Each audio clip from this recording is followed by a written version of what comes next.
everyday messes, like gunk on my counters and sinks. They really are magical. The reviews are in. Mr. Clean Magic Eraser and Sheets make cleaning look easy. Attention sales professionals. NRG Media is looking for an accomplished business-to-business salesperson who wants to take their success and skills to a new level. Is this you? Our account executives work with local businesses to create marketing plans to help them get more customers. On air, digital, on-site, audio, video, it's all part of what you could sell. A sales career with NRG lets you make a real difference. Get more info and apply online at nrgmedia.com. NRG Media is an equal opportunity employer. Prescriptions require an online consultation with a healthcare provider who will determine if appropriate. Restrictions apply. See website for details and important safety information. Subscription required. Price varies based on product and subscription plan. Hey guys, did you know there's a generic form of Viagra that works just the same, but is 95% cheaper? And you can get it online? Just go to hims.com/radio. Through Hims, you'll get a free medical consultation, discreet shipping if prescribed, a 100% online process, and trusted generic alternatives to the name brands at up to 95% off. That's right. Get generic for Viagra, the same active ingredient as brand name Viagra, but for 95% less. It's the same medication, still prescribed by a licensed medical provider, but with zero copay, no expensive appointments, and no awkward face-to-face conversations. To start your free online visit, you need to go to this exclusive address, hims.com/radio. That's hims.com/radio for your free online visit. hims.com/radio. Gumbo Days is back at Shuck's Fish House this Tuesday through Thursday. Join us for this annual tradition serving up 5 different gumbos, including turducken, gator, and crawfish. Try one or try them all. Check out shucksfishhouse.com for all the details. 1620 The Zone.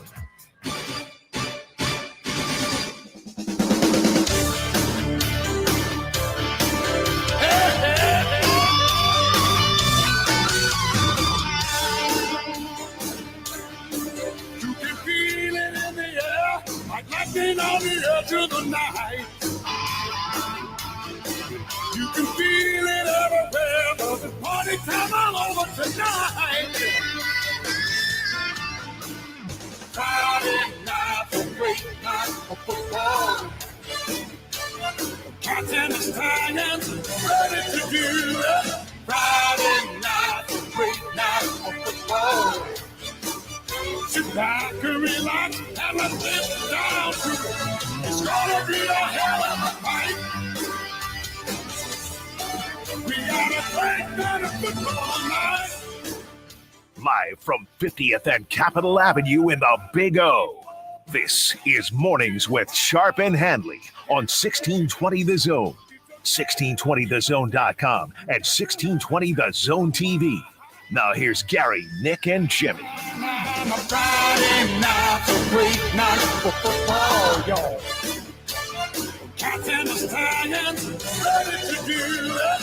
Friday night's a great night. 13 hours of Nebraska-Illinois pregame begins now. Leading up to 7 o'clock kickoff in Champaign, Illinois, where there may be 40,000 people watching 2 and 3 teams play. But that will not prevent us from juicing you all up on a Friday morning. We are live from Champaign. No, we're not. But it is, feel like, we're setting the tone this morning, baby. Getting you ready They're going to draw 40,000? It'll be like 2017. Yeah. It has a 2017 vibe with the crowd that will be in Champaign. Yeah, low 50s, a little windy. It'll be a good fall battle, and we'll test the loyalty of the home team's fan base after last week. And they have loyalty in Illinois football. Oh, sure. Is Jack Trudeau coming through that door? Yes. Yeah.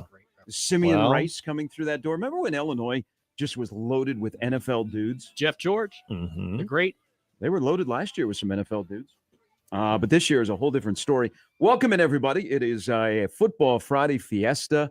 It is a football game day for Nebraska and Illinois later tonight in Champaign, where all of a sudden it feels like fall around here. I drove out of the garage this morning, and the wind picked up, and it was raining, and I was cold. And like it's 49 degrees outside, my car says, and I'm like, what is going on? Where are my 90-degree temperatures? Oh, and I didn't even know it was supposed to rain this morning, too. So that kind of added. added to it as Yeah, well. this feels like a Big Ten day. It does. This is very Big Ten weather. This is very 10-7. That's what it is. It's 9-6. Interesting game because it is it's the epitome of Big Ten West football. But two teams that are 2-3 and winless in the Big Ten, that both of these teams look at this game and go, "Man, this is a get-right game for us." Yep. Like usually when you can say that, it's a one-sided affair, like you're playing a team that is a major dog. And in this case, Illinois is just a 3.5-point favorite. But when both teams say, "Yeah, this is a get-right opportunity," we may just get chaos tonight. Oh, yeah. We got the chaotic snakes that are playing the Dodgers in the NLDS. I hope we just get chaos tonight. And this feels like Big Ten West football, where you get some zany stuff, a backwards pass, a blocked field goal that is picked up and scored. Just like let's just get weird. Don't have like a normal game. And Nebraska and Illinois seem not to play a normal game. Let's just get weird tonight. Let's get crazy.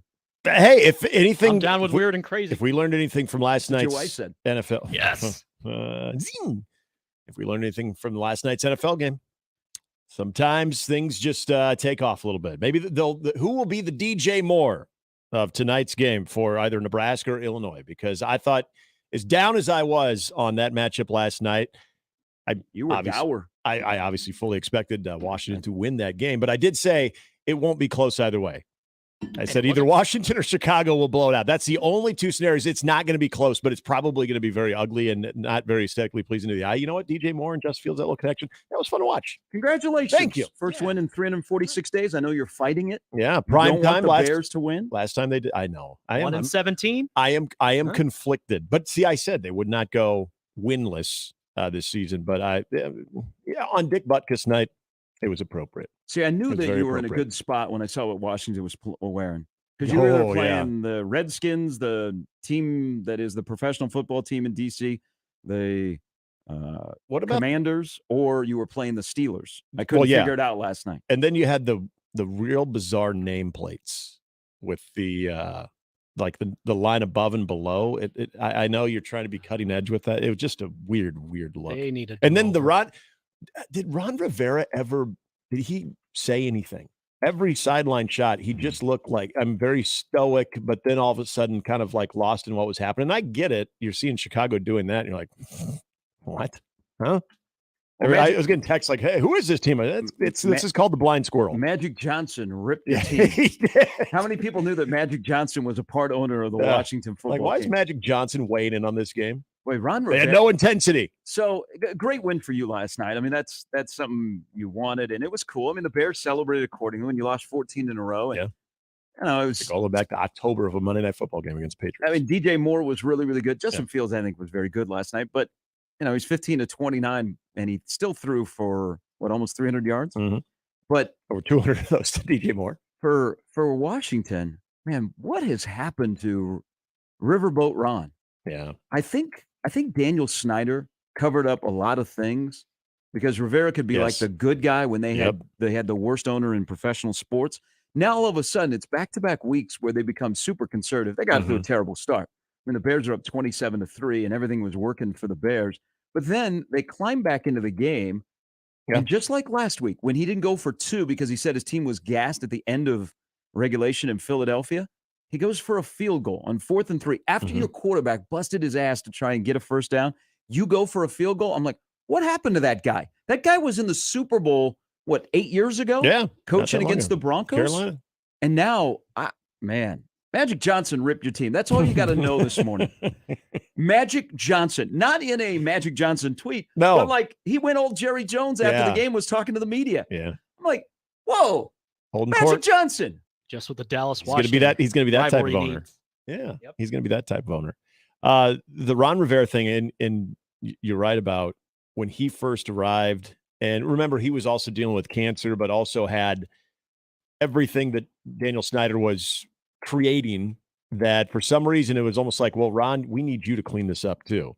And I think everybody in NFL circles kind of watched that from afar and thought, man, this isn't right. Like the guy's already going through a health battle and now he's walked into something that I'm sure he knew somewhat about as far as the toxicity in that organization. But then once you get there, you're like, Jesus. And new things continued to sort of come to light. And it was always like, Ron, can you sort of spin this a little bit? He's like, he's the coach. It's not his job to do that. And so I think there was always kind of this built-in respect for Ron Rivera of not only trying to manage a football team and try to manage your week in, week out game day plan, but also trying to be the positive face, the good face of a Washington team that everybody hated because of their owner.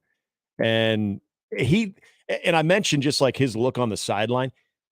I hope he's okay. I'd have that look as well if my defense was giving up 30 or more again. And to an offense that, look, I was excited about DJ Moore, and I'm very happy to see him finally have that type of ball out game that I was hoping he would have. But make no mistake about it, that is still not a very good Bears offense. And they got Tevin Jenkins back yesterday, helps out their offensive line. Justin Fields wasn't under as much duress as he has been. Justin Fields is actually getting rid of the ball a little bit quicker than previous games. But all that said, yeah, that was probably the biggest surprise is how easy at times it looked, especially in the secondary. But the fact that they were not really harassing Justin Fields, that was a big shock. Now, I never thought that Luke Getsy would be more aggressive than Ron Rivera in this game. And then they were aggressive with Justin Fields. And then, as you mentioned, DJ Moore had a great game. But you cannot be Riverboat Ron and all of a sudden be conservative. No. Like that just doesn't go together. It goes against the moniker. But his fall from grace is like hard to believe because, I mean, I like Ron Rivera. I do too. But I don't know. I think there's something wrong in Washington. And he may have been this way for the last couple of years, but all your attention was on Daniel Snyder, and Ron Rivera was the good guy. Yep. And you're like, man, Ron Rivera's got to put up with that. Yeah, exactly. Now Washington fans have to put up with Ron Rivera's coaching, where Magic Johnson, is not happy, and people are calling for you to be fired. Yeah, your buffer is gone. So you keep your coach for another week. He's 4-18. Joe Gibbs still got any more left in the tank? Again, this is when I'm watching this game, they're getting out to a lead. You're struggling with it because you wanted your team to lose yesterday. I did. That's the bottom line is you wanted your team to lose, and they went and they actually had some fun. No, they did, and that I know you're struggling this morning. That was fun to watch. Let it 40 out. to 20. Let it out. Bring. Go get your Richard Dent jersey. Put it on. Positive Friday. Well, think about Bears fandom. You were talking about becoming a Packer fan yesterday off air. No, that's false. Lions are recruiting. Think about the Bears fandom. How often you actually see a wide receiver ball out like that? Willie Galt. Dennis McKinnon. Dennis McKinnon.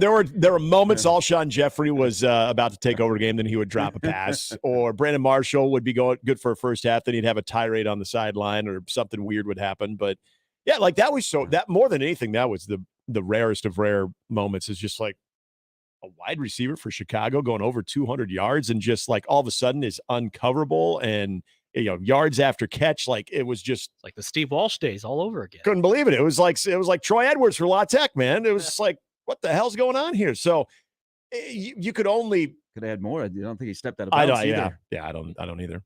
You could only, as a Bears fan, if you were in the same, and again, one of our colleagues who is also a big Bears fan, not Sam, nice guy Mike, we're texting back and forth. He goes, this really goes against all my plans. I'm with you. But then we're like, who is this team? And then I think we all kind of agreed this is the blind squirrel. You win a game, you can still lose the rest and get your number one pick. Yeah, and they got a bye week to really figure out how to screw things up. So do they play the Vikings next weekend?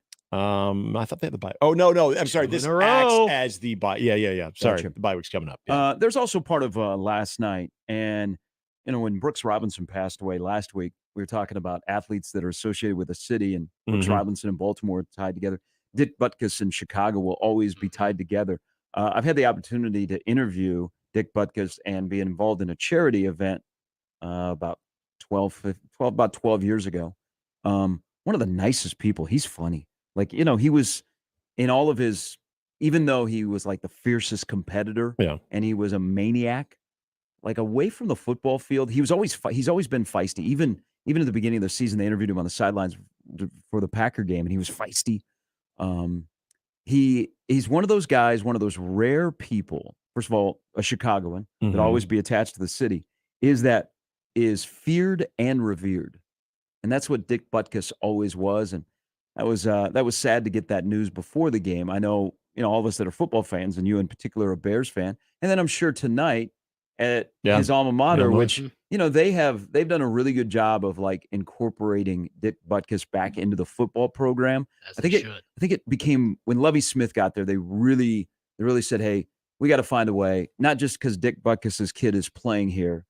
We got to find a way to get the legend to be, promote the program more." So I'm sure they'll do something tonight. But that was sad, but pretty cool to see all the tributes because, man, talk about a guy in a short NFL career that has had a hell of a legacy post-NFL career. Yeah, and it's kind of crazy when you think of his time at Illinois, he was also a center. Only had 2 years with the Chicago Bears that they actually were above 500. He never played in a playoff game. I know. Never played in a playoff game. That's unbelievable. Yeah. And, I don't know if people might remember this. I still don't know exactly. And maybe he was here for a speaking engagement. I had a chance to meet him at a UNO hockey game. He threw out the first puck. He dropped the puck. Threw out the first body check. That would be him. Be like, I'd rather do that. Can I hurt someone? Hit someone in the boards. But I just remember there are people in this business and what we do that you are fortunate enough to cross paths with. And you just mentioned you had a chance to work with him. Whether it's something where you get to work alongside somebody or you just get a chance to meet them because of the venue that you're at. I remember shaking his hand. And I don't know why. It was just like, it was this bulbous, like huge hand. And I'm just thinking of myself, like, how many people has that hand just planted itself into, and just a big dude, but he was super nice. And I just said, "Hey, longtime Bears fan, just wanted to shake your hand." And I ended up getting a picture with him. And I still remember the reaction when I and this was a long time ago. It was because it's such a grainy photo. I remember people saying, "What the hell is Dick Butkus doing in Omaha?" And I'm like, I don't know. All I know is a ton of charity stuff. And I'm sure that's what it was. I got to the game that night, and the guy that was running marketing at the time, Matt Hansen, said, "Oh yeah, by the way, I have Dick Butkus doing the ceremonial puck track." I'm like, "The Dick Butkus?" And I'm going, "Okay, that's really cool, but why?" And then I immediately go, "Do you think I can meet him?" It's like, "Well, yeah, he's got to come through the penalty box anyway." I'm like, "Oh my gosh, this is amazing." But yeah, he was there for a little bit, dropped the puck and everything. So he's been in Omaha. But yeah, it was very sad. And there are athletes in so many different sports that he's one of them that I always would say top 5, top 3 for me of athletes that I wish I was around to watch them in their heyday, that I was born earlier to watch them in their heyday. It's kind of like, I always put at the pinnacle is Mickey Mantle, but Dick Butkus is without question top 3. And as you mentioned, one of the guys that was probably the most feared but most revered, one of the greatest intimidators of all time. But when you watch all these highlights, and I'm sure you're going to continue to see them this weekend, especially going into Sunday, it's amazing when he would tackle somebody. Now you always see someone trying to just kind of like throw a shoulder in somebody and they're hoping that they'll fall down. I don't think Dick Butkus had an opportunity to wrap up a lot because people would bounce off of him like they just ran into a truck. So it's like so many times, like you wouldn't even see him wrap up because people would just bounce off of him violently because he inflicted that type of force. He's, again, kind of in a class of his own. There are very few that had that type of presence on the field. There's a picture of all the many pictures that were shared online last night. The Bears are playing at Lambeau, and the Packers are on a quarterback sneak near the goal line. And there is the quarterback, it appears to be a fullback, and another running back are leading the way as blockers. And all they show is 51 with his arms outstretched. Yeah. And he's corralled all 3 of them. Yep. Who has the ball? Just tackle them all. Yeah, get them all. Out later. He was fantastic. You're not stopping. Anybody that has an award named after him that goes to the best of the best at that position, that tells you everything you need to know. One of my favorite memories of Dick Butkus was when I did meet him at a charity event that I was emceeing in Naples, Florida. After you get past the pleasantries of hello, how are you, where are you from, blah, blah, blah. We had a discussion about why he goes to the bathroom so many times at night. And just came up. Well, it was, do you think I have prostate cancer, or do you think I eat and drink too close to when I go to bed? That was our conversation. I'm like, all right. You're like, well, I hope it's the latter. Have we entered the friend zone?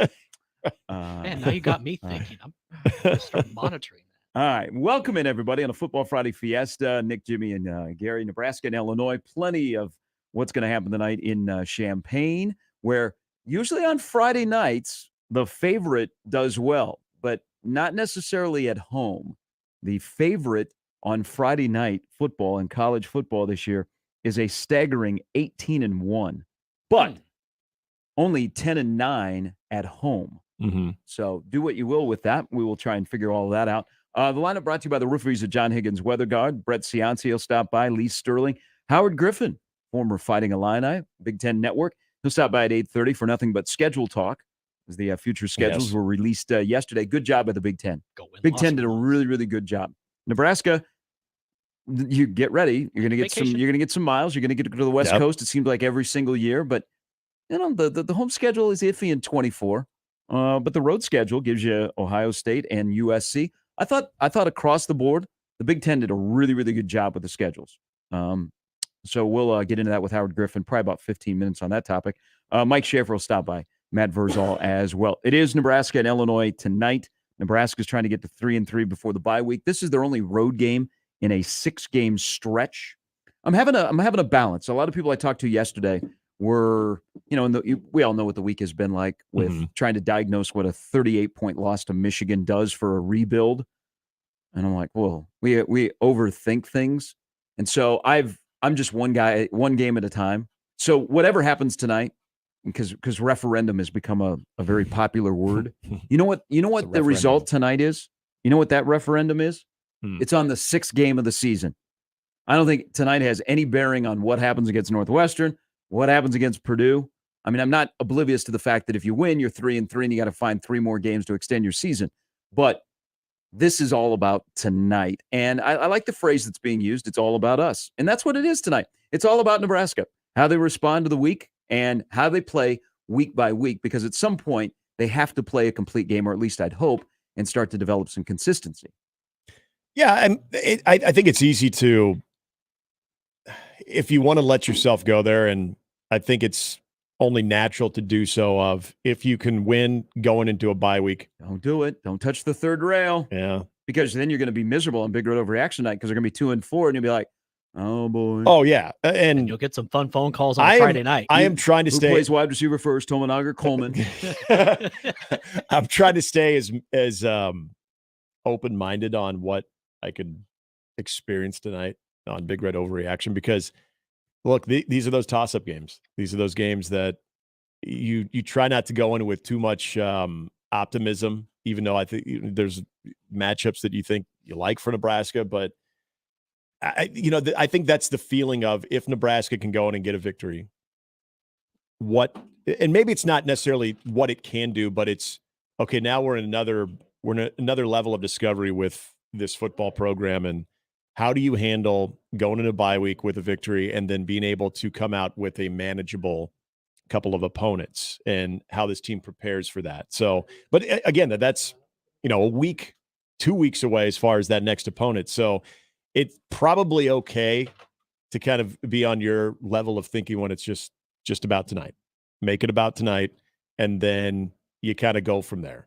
If they were to fall short tonight, though, the way that they would have to try to pick themselves up for the second half of the season would also probably, I guess, be equally as interesting, because we've also seen that before too. We've also seen Nebraska go into a bye week coming off of a loss, come out of a bye week very flat, and it's kind of a dirty snowball effect. I don't want to even throw hey, if you lose, is this kind of an interesting science experiment? But it is. I mean, everything that is going to take place tonight, the following week, and then coming out of that bye week, is going to be very telling of where this coach is with this team as far as how they prepare them, what they're able to assess in the first 6 games. But tonight, as we said all week long, it is a great opportunity for Nebraska. It's an opportunity that if you want to try to find a way to a path to a bowl game, that this is your best path of going into that bye week at 3-3. It is very, very challenging to expect Nebraska coming out of that bye week with 6 games left at 2-4 to find a bowl game. So just win. Find a way to 3-0. Fine. Nebraska will win tonight. I don't know where you guys are going. Nebraska will win tonight. I said 14-10. Nebraska's not in a great spot. The team they're playing tonight is not in a great spot. Do not overthink this, folks. They're not good. Okay, do not all of a sudden build up Illinois because they have a chance. That's the only team that Illinois has beaten the most since 2020. Don't overthink this. This is an Illinois team that Nebraska's catching at the right time, and Nebraska's coming off a loss. And what this week has been around here, I'm not overthinking this thing. All right, Nebraska will win a football game tonight. I'm not going to give you a score because it could be 17-9, it could be 9-6, whatever. Nebraska will win the football game tonight. It will not be pretty, and they'll find a way to win the football game. There you go. There's your bold prediction. Boom. 6:32 in the morning. Boom. Wins are pretty, period. So, well, I'm with you. I think in this case, you can't throw down the gauntlet and have the team have no juice and just get off to a slow. Here's the thing. This is one thing that has to change definitely tonight. Is I know Rule's thing is let's build up to the fourth quarter. Well, don't overthink this. Nebraska in the first quarter hasn't been very good. As a matter of fact, Nebraska in the first half hasn't been very good. They've been outscored 54-21. Now, they've turned it around, and they're plus 11 in the third quarter, and then the fourth quarter just gets crazy, and Nebraska and their opponents have combined for 93 points in the fourth quarter this year. But Nebraska's still been outscored. But in the first quarter, as you're starting to feel each other out, you go on the first date and you don't know if you're gonna kiss at the end of the night or if she's gonna say, "Hey, you want to come up?" Or you just drop her off and you drive away as fast as you can. And then once you drive away, you finally let out that fart. So this is the night. Hey, this is the night. Go all in on it right away. All right. You know what? You show up on a blind date you met on Tinder. You walk into a bar and grill. Just go up instead of that weird handshake that a guy and a gal have, or the fist bump, which would be really awkward. That would be funny. Go in for the tongue. Just give it to you. So Nebraska needs to go in for the tongue tonight. Yeah, because they got to do something different. Illinois is saying the same thing. You realize this? Illinois has been outscored in the first quarter 39-10. Nebraska's been outscored 17-7. Let's don't start slow. Let's go right to it. Bam. That's what I would like to see tonight if you throw down the gauntlet. That would let me know, okay, things are a little bit different tonight. So both these teams going to be all over each other. Burt Week over there is thinking the same thing. He's like, hey, why start slow? Yeah. Why not begin with the main portion? Why and then wait we till can after work our dinner? way to the appetizer and dessert. Yeah. Why wait till after dinner? Yeah. Mm-hmm. Wow. Wow. Let's just go all in right now. Telling you, I'm giving you life advice this morning. Hi, Nebraska. I'm you Illinois. Hi, Illinois. I'm Nebraska. Let's make out. Your last date, it didn't go so well. Okay. She not only left before the check arrived, That's very true. She left before they got to the table to ask what you'd like to eat. Yeah. Okay. She got up, used the bathroom, never came back. All right. So you're resetting. You're swiping left and you're swiping right. And you're like, I found the one. Yep. This one looks fun. This is our get right date. No, it's a confidence date. Yeah. So it's a confidence date. But it's a road game for you. So you got to drive a ways to go meet her. But that isn't stopping you. Nope. Okay. And there's always risks with that. Mentally, all week you prepared yourself for this. You're like, I need more juice. Yep. I got to work on my beginning. Okay. It's very true. Because now I got some things, some parts that are a little bit different. I don't have this part because it's out. I have a new thing that new little toy kind of excited me the other day. Where does the Burnt Stadium come in? No, play here? That's later. Oh, okay. That's later. We'll get to fetishes That's later when somebody scores and you go, oh man, they are on fire. Yeah. So you gotta shake it up tonight. You gotta do a little Taylor Swift. You gotta do something a little bit different. And that's why I think a good start in the first quarter is a good sign. Tony White, don't hold back. Yeah. Dial it up. Marcus Satterfield, let Harburg cook. Okay? Quarterback run game. Illinois hasn't faced a quarterback that can run the football in a month. Let him cook and let the first quarter breathe. Not a feel out. Let's get right there, man. Boom, in the first quarter. I love it. Thank you. Wow, that was great. Thank you. There's definitely a very strong case, as you did, to make for what can be a quick start, aggressive start, both defensively and offensively. And even when Matt Rule says he's not worried about being up 14-0 or down 14-0 after the first quarter, they're all about finishing. Yeah, I said this yesterday. This is where everything that you kind of put in place on Sunday, where if you keep that going and you want to keep all of that momentum present in this game, then I think it's vital that the first quarter is a very good look for Nebraska, a very good look. And I would even sprinkle in when you get opportunities for special teams, that looks clean too. Like everything right there seems to be clicking to set the tone, because then I think there's the confidence that's kind of flown of, hey, we felt good about the preparation, but as Matt Rule said, there was nobody watching us. You felt good about that preparation. Now you're in the moment that matters, and that preparation is leading to some positive results there in the first quarter, because I get what he says when he's more focused on how they finish, but I do think there are certain situations, and again, a sense of urgency.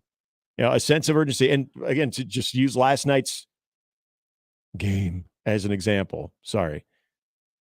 I'll give Chicago credit. They played with a sense of urgency. They played like a team that needed to win, and they did that from the get-go. They played like a team that was having fun. Yes. Like Nebraska needs to look like the team that's having fun tonight. Exactly. You're on the road. Don't make it look so tough. This is the only road game in the 6-game stretch. Yeah, and this is nothing against Illinois, but don't make it look so tough. There are so many times you're watching that offense, and you're just like, it looks so hard. It looks so hard. Like, yes, aggressive, loose, fun. Everybody's getting involved. It's contagious. Like, and that's a fun product to watch. Yep. All right. Good lineup. We got lots to discuss. Of course, more on Nebraska, Illinois, and how this revolves around a relationship. I think that's what it should be. I mean, we have a relationship with the Fighting Illini. Nebraska's going for the tongue right out of the gate. They've turned us down 3 straight times. Mm-hmm. Can you imagine losing 4 straight times to Illinois? No. Yeah, you'll have fun tonight if that happens. That just doesn't seem right. But Illinois has the team they've beaten the most since 2020 is Nebraska. Remember Bielema's first game? Mm-hmm. These are just strange games. Like the last couple of years when Nebraska and Illinois play, there's weird stuff happens. So why not get weird? If you're going for the tongue like Nick likes to do in the first date, mm-hmm. I mean, let's just get weird. Yeah. Let's get crazy. Usually the results are pretty positive, Well, too. back in our day, you could do that. It was encouraged. We can't now? Excuse me? Well, you get canceled. Where did I get that memo? Now you got to get an NDA and sign. That's a different conversation. Oh. That quarterback doesn't play at Nebraska anymore. It's mornings with Sharp and Handley on 1620 The Zone. Mornings with Sharp and Handley on 1620 The Zone and 1620thezone.com with Gary Sharp and Nick Handley. Omaha's most listened to all sports radio station. Again and again and again. 1620 The Zone. The cigar enthusiasts at Hearth Cigars and Pipes are a pretty diverse bunch of humans.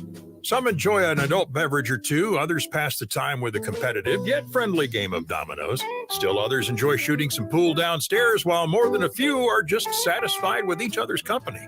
The common thread with all of them is the awesomeness that is their favorite cigar from the humidor. Hearth Cigars and Pipes, just off the 48th Street exit from I-680 at the corner of Mormon Bridge Road and McKinley, and at hearthcigars.com. Here's today's Husker Max Practice Report, brought to you by Tickets for Less on 1180 and 1620 The Zone. Husker football will be in Champaign Friday to take on Illinois. Head coach Matt Rule said it will be important for the team to find their own ways to stay amped up in the away environment. Andy Reid, when I was at Temple, he was in Philadelphia. And Coach Reid would always say to his team, which would then matriculate to me, all great teams do 3 things. They eliminate distractions, they create their own energy, they fear nothing, attack everything. Creating our own energy, that's what we try to do at practice, and we simulate that. Rule thinks the future is bright for his wide receiving core. Our young receivers are going to be good. I know everyone's kind of like, well, how come you can't get them to play right now? It's tough, but they're going to be really talented. They're really talented. They're going to be really good, and I think they're going to start to help like that. I expect Jaden to play this week. Finally now. Kickoff against the Illini will be at 7 p.m. For The Zone, I'm Matt McMaster. The Husker Max Practice Report, brought to you by Tickets for Less on 1180 and 1620 The Zone. Attention all Nebraska Huskers football fans. Get ready for an electrifying season of college football with Tickets for Less. Experience the thrill of the game and witness the power of a new era under our exciting new head coach. And here's the best part. Use promo code THEZONE to score incredible savings on your Husker tickets from Tickets for Less. Whether you're cheering from the stands at Memorial or plan to catch a game on the road, Tickets for Less has the seats you need. Don't miss out on this opportunity to be part of the Huskers journey. Visit ticketsforless.com and use promo code THEZONE today. today. Hey folks, Kent Pavelka again to tell you about your local concrete experts at Everlevel Concrete Repair. Now, if you have cracked, uneven concrete, Everlevel can fix it at a fraction of the cost compared to replacement. This is no Band-Aid. Their products are built to last. It gives your concrete the durable protection it needs, and there's still time. I chose Everlevel for my driveway, and I've got peace of mind with their long-term transferable warranty. Everlevel's products and customer service are top-notch, and that's why they've been voted Best of Omaha again this year. Say it with me. Everlevel, Everlevel, Everlevel. Bring smiles to all when shopping online with Dell Technologies Gift Guide. Whether it's for the artist, the entrepreneur, the student, or the streamer, you'll find the perfect gift for everyone on your list. Dell.com/gift guide makes gifting easy with a carefully curated selection of our best tech. Shop now to explore our innovative PCs like the XPS 13 laptop, powered by the latest Intel Core processors, plus this season's top accessories. Visit Dell.com/gift guide today to get a jump on your holiday gift list. That's Dell.com/gift guide. Vallis Pumpkin Patch and Apple Orchard has something fun for all ages. Come take a ride on the antique cars, where the kids are the drivers. Visit our foam ball play area called the Egg Scramble. Stop by the cider mill area where you can have a drink of refreshing apple cider and taste some deliciously good barbecue.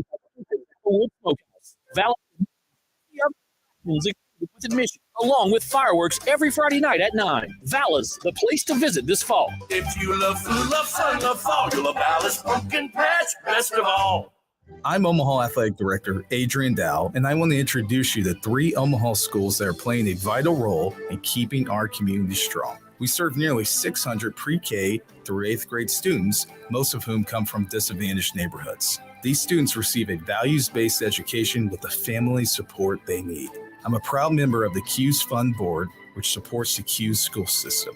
To learn more, go to CUES Schools, that's CUES schools.org. Dust. It's in the living room, the bedroom, and the bathroom.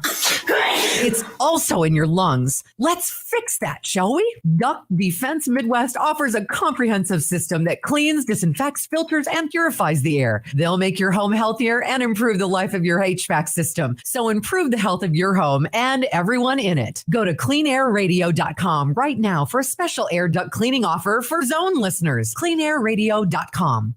And we're back. Mornings with Sharp and Handley. Here's Gary, Nick, and Jimmy on 1620 The Zone.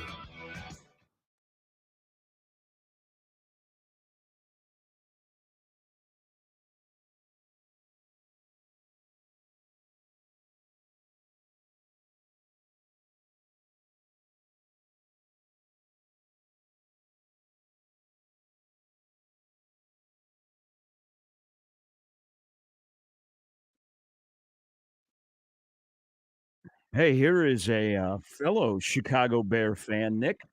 Michigan Lance. Yeah. Good morning. The Bears. Bear down, Lance. Bear down. Amen, brother. Amen. At least for 1 week. Yeah, I don't know if Justin Fields was just auditioning for Eric Bieniemy, or are we on a good path? I don't know, because he sure has sounded like he's talking his way out of Chicago. Yeah, and I actually don't blame him. I don't either. But I mean, this is crazy, man. But at least it was fun last night. At least there was. It was. I've had a good week. I haven't had Michigan and the Bears win in the same week in a long time. Oh, that's true. It's finally had a great week, man. Yeah. I've been 50-50. Saturdays have been great, and then Sundays, oh man, been depressing. Yeah. So. I'm glad your Thursday was good. Yes, Thursday was awesome. Let's keep it going on those days. But hey, I kind of understand what I've been hearing about what you guys are saying, but I do understand where Rule is coming from, because with finishing, because that's actually has been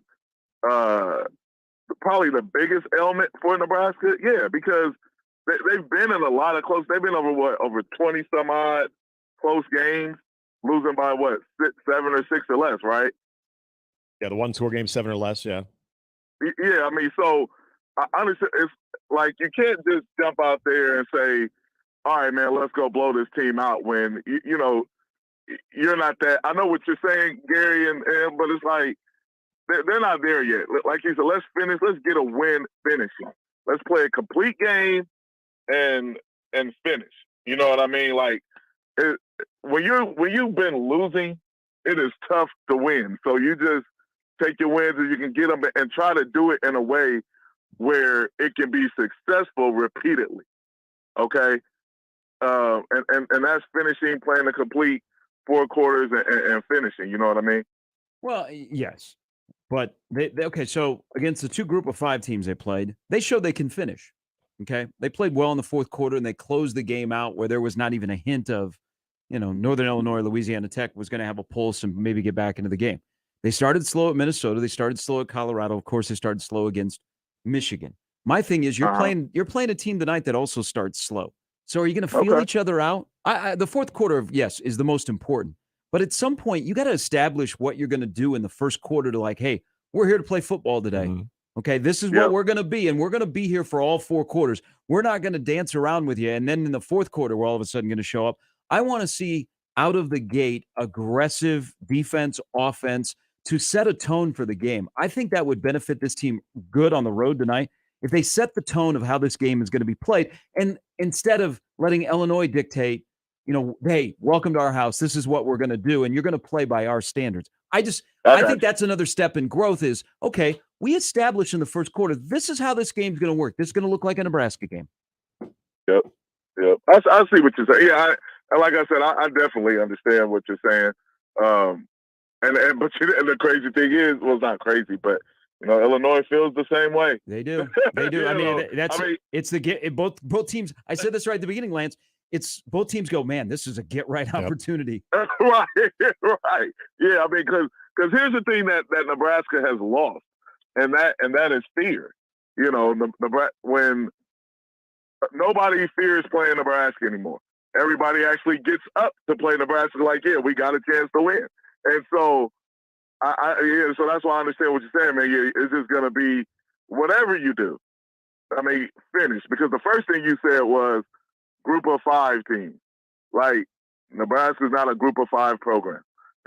So you have to start doing it against the level of your competition as well. And this is another match to do that. So do you guys think Michigan's the best team in the country? Yes. Yeah, it's hard to hard to argue against her. I'm not just saying that to appease you. You know how I feel about Michigan this year. I definitely know that. When they turn it on, they're scary, and they turned it on Saturday, and they still didn't have to exert a lot of energy. Right. Yeah, that's a good thing. I'm just Georgia. Probably Georgia.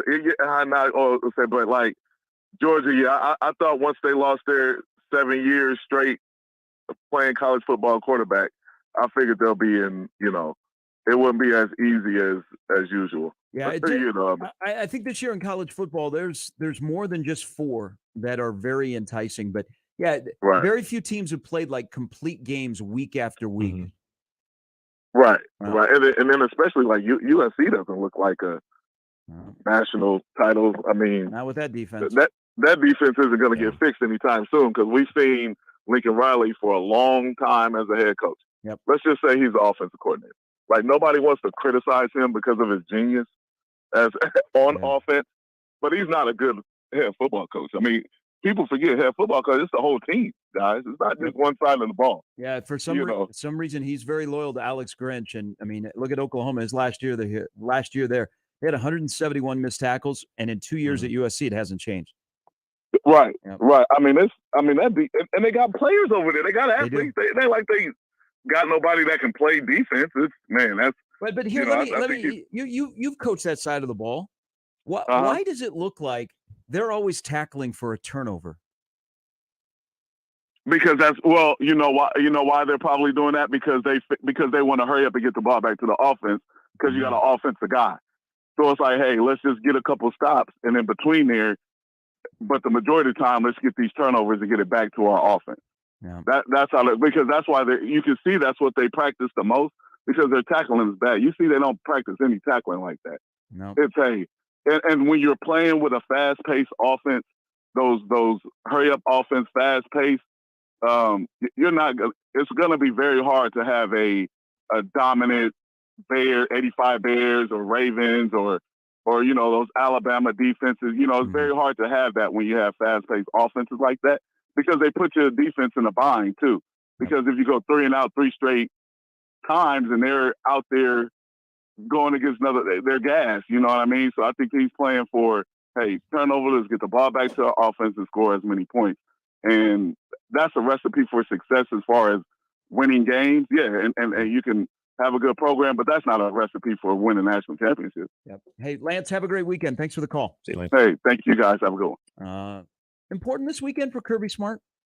They're a fairly big favorite against Kentucky, who's got a lot of momentum and a highly paid coach who someday will be the new head coach at Iowa. Well, and that they haven't played a complete game. No, and it's been the first half too. They're still winning. Yep. It's set up for them to put on a show. People will be noticing. Yeah, I mean, with what Kentucky did against Florida, and Kentucky was kind of a team that people are still trying to figure out. That was a great win for them. But yeah, for Georgia, I think now that Kentucky's in the top 25, and you also have a Georgia team where, if you look at if we take a look at Michigan, I guess the knock on them right now would be, yeah, but who have they really played? And we saw with our own eyes last week how dominant they looked. Then with Georgia, people look at, well, their first halves have been disastrous. So is that going to come back to bite them? Texas, it almost feels like history is a little bit against them, where it's like, okay, every time we start to believe that Texas is back, then they, maybe this Saturday, or they'll have one of those inexplicable moments where you're like, oh, okay, well, I can't trust them. Georgia, I think, for everybody who wants to believe that they are the top ranked team and, undeniably the best team in college football right now, I think moments like this, when you have an undefeated team like Kentucky, this is where, kind of like what we're talking about with Nebraska tonight and Illinois tonight. I think it's for that validation, and it's still early in the season, I get it, but that validation, you want to see 4 quarters out of this team, especially against your own conference foes, and especially ones that are ranked. I mean, you could sort of dismiss, Georgia's sort of lie in the weeds. They make plays when they have to. Brock Bowers, they can do those things when they have to, but against a team like Kentucky, where they're coming in with a lot of momentum, this is definitely an opportunity to sort of maybe squash some of that concern that is maybe a slow first half, or a team that doesn't play well in the first half, all of a sudden going to come back and haunt them at some point. Yeah, there's the Kirby Smarts, the Nick Sabans, and the Brett Venables. This is a critical weekend for all of them. All right, hour in the books. Next hour, Brett Ciancia, Lake Sterling will join us. More on the game coming up tonight between Nebraska and Illinois. Before the bye week, one team's going to be 3-3 and 1-2. One team's going to be 2-4 and 0-3. It's amazing what just one game and how different that can sound. You want me to say that again? 3-3, 2-4. Because for all of our sanity, 3-3 off of a bye week would be a lot better, because I don't want to have a whole week of referendum talk. If this is working out for Rule, if he made a mistake, what's Trev doing? Yeah. Man, that Board of Regents that said, why now? Yeah. Yesterday when they were talking about the project that got passed, I'm saying, why now? Why Matt Rule? Yeah, I know. I don't need that. We don't need that in our lives. But this is about one game. This isn't about Game 7. This is about Game 6 tonight, because you play the game and you play 60 minutes, and this team just needs to go game by game. That is true, though. If they were to lose, it is very true that. Are you agreeing with what I said? I am, because of what the next 2 weeks, and you and I know, it would be 6 games into the start of a new coaching and football era in Nebraska football. But the conversations, you know it and I know it, will be, where's this thing going? Are they still on track? Exactly. Where's this thing going? What are we doing here? Again, 6 games into it. God, please win tonight. I mean, it is, because that conversation, there is a time and place for it. It sure is blank ain't after this game, regardless of what happens. There are time and place for those conversations 2-3 years into a coach's run of what they're doing. It sure as hell ain't 6 games into it, but we can't help ourselves sometimes. We can't help ourselves. At 3-3, the ghosts stay in the closet. I agree. 2-4, the ghosts of Husker Pass come out, Mm-hmm. and the guy that is currently in the power chair might, for the first time, take a step over the line. That's just my feeling. Hour two coming up next morning from Sharp and Handley on 1620 The Zone. More with Gary and Nick after this on 1620 The Zone. Live from the Host Coffee Studio, this is 1620 The Zone. 1620 The Zone. Traffic. From the Zoom Drain Time-Saving Traffic Center. We have no accidents to report at this time, but you can't expect a bit of a slowdown near 149th on Industrial Road. On L Street, be prepared for some major delays from 108th all the way to 90th. And on Dodge, it looks like there's going to be just a little bit of slowdown near 84th Street. As always, remember to stay safe and wear your seatbelts. I'm Chris Scott. This time-saving traffic was brought to you by Signworks. Since 1935, businesses all around Omaha have trusted one sign company with their visual branding, Signworks. We design, manufacture, and install signs of all kinds, including high-tech message centers like the new installation at Steelhouse Omaha. We can make your sign too. Signworksomaha.com.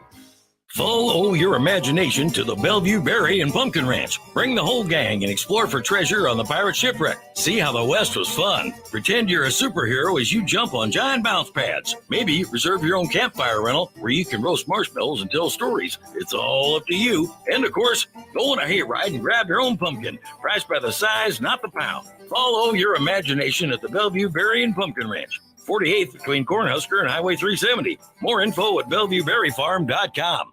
Bring smiles to all when shopping online with Dell Technologies Gift Guide. Whether it's for the artist, the entrepreneur, the student, or the streamer, you'll find the perfect gift for everyone on your list. Dell.com/gift guide makes gifting easy with a carefully curated selection of our best tech. Shop now to explore our innovative PCs like the XPS 13 laptop, powered by the latest Intel Core processor. Top accessories. Visit Dell.com/gift guide today to get a jump on your holiday gift list. That's Dell.com/gift guide. Are you ready for your best year of health yet? Join Nebraska Medicine for Break for Breakfast, a free drive-through event that could make a life-saving difference. On Friday morning, October 13th, drive through locations between 6:30 and 8:30 for a free breakfast and crucial cancer screening information. Did you know that early detection is key when it comes to fighting cancer? That's right. And at Break for Breakfast, you'll get information about different types of cancer screenings without leaving your car. And don't forget, a free and delicious breakfast. Mark your calendar for October 13th from 6:30 to 8:30 a.m. and head over to one of these locations: Omaha Home for Boys off 52nd and Ames Street, Shadow Lake Town Center off 72nd Street and Highway 370, or Village Point Health Center just south of Dodge near 175th and Burke Streets. Visit nebraskamed.com/breakfast for all the drive-through event details. That's nebraskamed.com/breakfast. Cashback is not available on gas in New Jersey and Wisconsin. Then, I'm sorry I'm late. Traffic is terrible. It sure is. But on top of that, gas prices have been skyrocketing. I can't believe how expensive gas has gotten recently. Prices at the pump are up, but I never pay full price for gas anymore. I just use the free Upside app that pays you cash back for every gallon of gas you buy. Wait a minute. Are you saying you actually get paid cash when you buy gas with the Upside app? Yes, I get real cash back every time I buy gas. And does that actually add up to anything? I've made around $200. Wow, that's serious extra cash. I'm downloading the free Upside app now. Download the free Upside app to earn real cash back every time you buy gas. Use promo code GOLD for an extra 25 cents per gallon cash back on your first fill up. You can cash out anytime right to your bank account, to PayPal, or an e-gift card for Amazon and other brands. Just download the free Upside app and use promo code GOLD for a 25 cents per gallon bonus on your first tank. That's code GOLD for 25 cents per gallon cash back on your first fill up. Get ready for the scare of a lifetime, because Madness Haunted House is back once again. Seek the thrills and horror at the new location at Pioneer Trail Orchard. Over 2 acres and 30 minutes of quality screams and fear. Madness Haunted House, the haunt that wouldn't die. There's nothing like football season here in Nebraska. Hi, this is Sunny. And I'm Darwin with DJ's Dugout. During football season, a portion of our sales at DJ's will be donated to the new Nebraska Vietnam Veterans Memorial Project being built in Papillion. As a Vietnam veteran, I'm proud for DJ's to support the new Nebraska Vietnam Veterans Memorial. To learn more about this meaningful project, visit nvvmf.org. DJ's Dugout is locally and Vietnam veteran owned. We created a simple PDF that gives you everything you need to know about branding, designing, and building a website that increases revenue. Download the website playbook for free at jmonline.com. If you're considering a website project but not sure who to hire, go to jmonline.com and download the free website playbook. It's a guide to a high-performing website. That's jmonline.com. Let it fly. Your elevated sports bar experience. KOZ and Bellevue, Omaha, Council Bluffs. This is 1620, The Zone. Now back to mornings with Sharp and Handley on 1620, The Zone.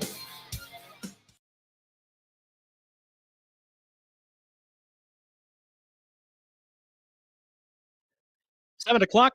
Here's your update of some things going on. High school football tonight. Some of the games in the area in Class A, West Side travels to Kearney. They'll play that game at UNK at 7 o'clock. Bellevue East, Bellevue West, Papio South at Gretna, Omaha Central at Papio, Grand Island at Elkhorn South, Millard South at Columbus, Millard West at Lincoln Southeast, Berks at Benson, and Omaha South is at Omaha Northwest in Class B.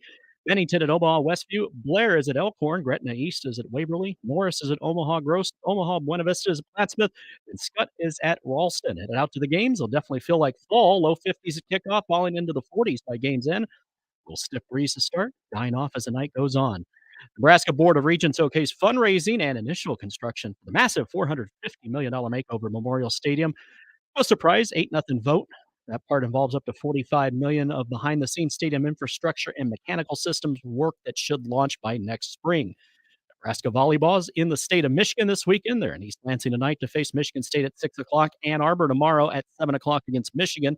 Creighton volleyball at Marquette tonight at 7. DePaul tomorrow night at 6. Omaha volleyball sweeps Oral Roberts last night. They head to Brookings to take on South Dakota State tomorrow afternoon at 1. In baseball, Bob Melvin, kind of surprisingly, will return as manager of the San Diego Padres. They were expected to do big things this year. They did not. The NLDS, hey, let's try this again to play some baseball games. Starts tomorrow, high noon, Texas at Baltimore, Minnesota at Houston at 3:45. Those games will be on FS1. Philadelphia, Atlanta, very much anticipated, 5 o'clock tomorrow on TBS. And the nightcap, Arizona at Los Angeles, and a West battle. In that matchup, it'll be undecided. Oh, he's good. For the Diamondbacks against Clayton Kershaw. The Twins will face Justin Verlander in game number 1. Very, very anticipated series as Carlos Correa faces his old team. Problem though, the way that schedule is playing out, Sonny Gray is only going to start once for the Twins. I never doubt the Astros anymore. So I like the Astros in that. I like the Orioles because I don't trust the Rangers bullpen, and I think Camden Yards will be rocking. And then I like the Dodgers in 5, even though they got some questions about their pitching and they're taking on the chaotic Snakes. They still got Mookie Betts and Freddie Freeman. And then the most anticipated matchup between the Braves and the Phillies, where the Phillies got to split in Atlanta before they go home to the most raucous crowd that is left of the 8 teams. I do like the Braves. I like the Braves in 5, and that'll be an epic LDS. Yeah. Keep thinking that'll go 7, thinking, oh, they should play 7 games because that's an LCS quality LDS. Mm-hmm. Yeah, just the rivalry there too is it's just kind of fun to see that. But Houston, I'm with you on Houston too. As far as I've kind of gotten over my, as I think baseball fans have maybe done that, depending on when you still get to the home venues. When Houston is the visiting team, you probably still give them a little bit of the treatment from the sign stealing saga. But I feel like most people are over that. You just at some point just have to appreciate where they are, what they continue to have done, and how they built that thing from way back when, and having the sustainability of that is just, it's impressive. And they're built for this. So the Twins, great that they swept the Blue Jays, and that's wonderful for that organization, but they only scored 5 runs in 16 innings. Mm-hmm. They've had better pitching than the Astros, but I trust the Astro arms in October more. I mean, they've been on the big stage. That'll be a fun series. All 4 of these should be rather entertaining. All right, thanks, Jimmy. Please? Yeah, good luck to your team. Give me some entertaining baseball, please. No sweeps. I mean, the Astros can sweep the Twins. Here's the problem with the entertaining baseball is it's going to get lost this weekend. Yeah. Good luck. Yep. College football, the NFL. Yep. So baseball, which does not get a national discussion, really unless you're in a major league city, baseball on sports talk radio is not great. It's sometimes going to be a tune out. Mm-hmm. You know, they don't have a Taylor Swift dating a player, so they don't get the pop culture, the talking heads. It's football season. The NBA opened up camp. They're not talking about baseball. But if you want to watch baseball, these are 4 really good LDS series. All right, tonight, between Nebraska and Illinois, you were talking about special teams, you know, in games that could be chaotic. There's going to be a break here and there. Bold prediction, Nebraska will have a punt or a kick block tonight. Not Nebraska doing it, but we'll have one. We'll have one. Oh. Now, here's the thing. Like, there's a lot of things about Illinois that are sideways this year. Like, they've taken a major step back defensively. They don't have the NFL dudes in the back and the defensive backfield to run that aggressive man-to-man, so they let the guys up front eat. So they've had trouble. I mean, they're not getting home. They're not stopping the run. They're wearing down, even though they have 2 interior defensive linemen that are really good. But one area where they are very successful this year in a 2-3, 0-2 season is they hired Robbie Disher from Tulane in the offseason to come and be their special teams coordinator. They have in their 2 conference games have blocked kicks. So they have blocked a punt and a place kick against Penn State, and then last week against Purdue. Buschini has, I think, gotten the Colorado yips out, but you are going to send out a place kicker who is 1 for 4 and is fighting it a little bit. Yep. So my bold prediction is there will be 1 blocked kick or punt against Nebraska tonight. And I was kind of wishing on a prayer. And you just hope that it does not lead to a game-changing moment. Right. And I did not in the Penn State and Purdue game. I was kind of wishing on a prayer. I didn't end up putting this in my bold predictions, but I was considering this hopefully being, again, hopefully, because you're rooting for him, being the get-right game for Tristan Alvano. And this is going to be a windy night. I'm not sure exactly the way that stadium is set up, what if that's going to be more of a crosswind, how that's going to really affect them. But you just get the feeling that you just need that one breakthrough moment. And I would hope that maybe it's like earlier in the game to kind of like settle them down, because again, any athlete that is fighting it, and probably fighting it mentally more than anything, because you set a standard to yourself. You just need that one moment where you can lower the heart rate and say, okay, that's more like it. This is more familiar. Now you can kind of go from there. Like I was considering saying that Tristan Alvano, as a bold prediction, connects on 2 field goals, but I couldn't go there yet.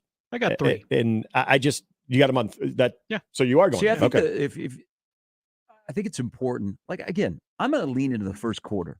Y'all want to? I mean, I want to go and get it quick.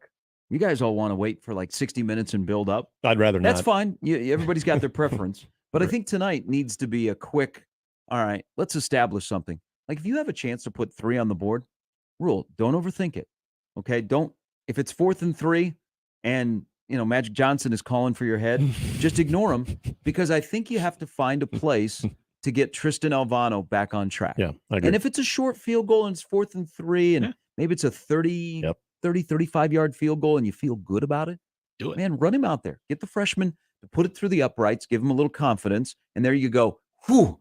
Now I can take a deep breath. Yes. That felt good. It looked good, and it's 3 points. And remember, I'm behind you. Yeah, you play the game, because what if? But in that case, you can't. You have to say, what if he makes it? What does that do for us? Yeah, and I don't think that's lost on Matt Rule. In fact, I would be surprised if he wouldn't go that route. Say it is 4th and 3, and they're inside the 20.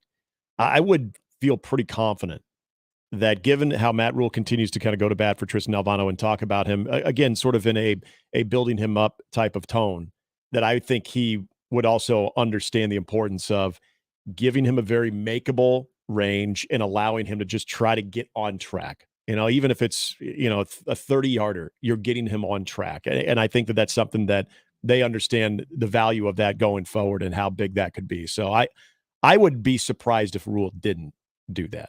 Just the way that he has spoke about him, and I think how he is sort of trying to and fully trying to handle that situation. But I think special teams, I think that is going to be a factor tonight. A game that you assume is going to be somewhat ugly, a game that you have teams that struggle in their own right, and a game that, again, if we want to see Nebraska's defense really kind of, this is when we see them at their best, typically, is where You get that little back and forth, and then all of a sudden, Buschini's able to connect something inside the 10, inside the 5. Defense is kind of feeling it a little bit as they're backing the team up against their own goal line. This is where I hope, again, either you get a 3 and out, you flip the field back over, or you're able to get, dare I say, that big turnover that can really set things open for Nebraska. So, and for Illinois as well. Like I think that that's a fair prediction on your part as far as what Illinois could do, because we've seen where Nebraska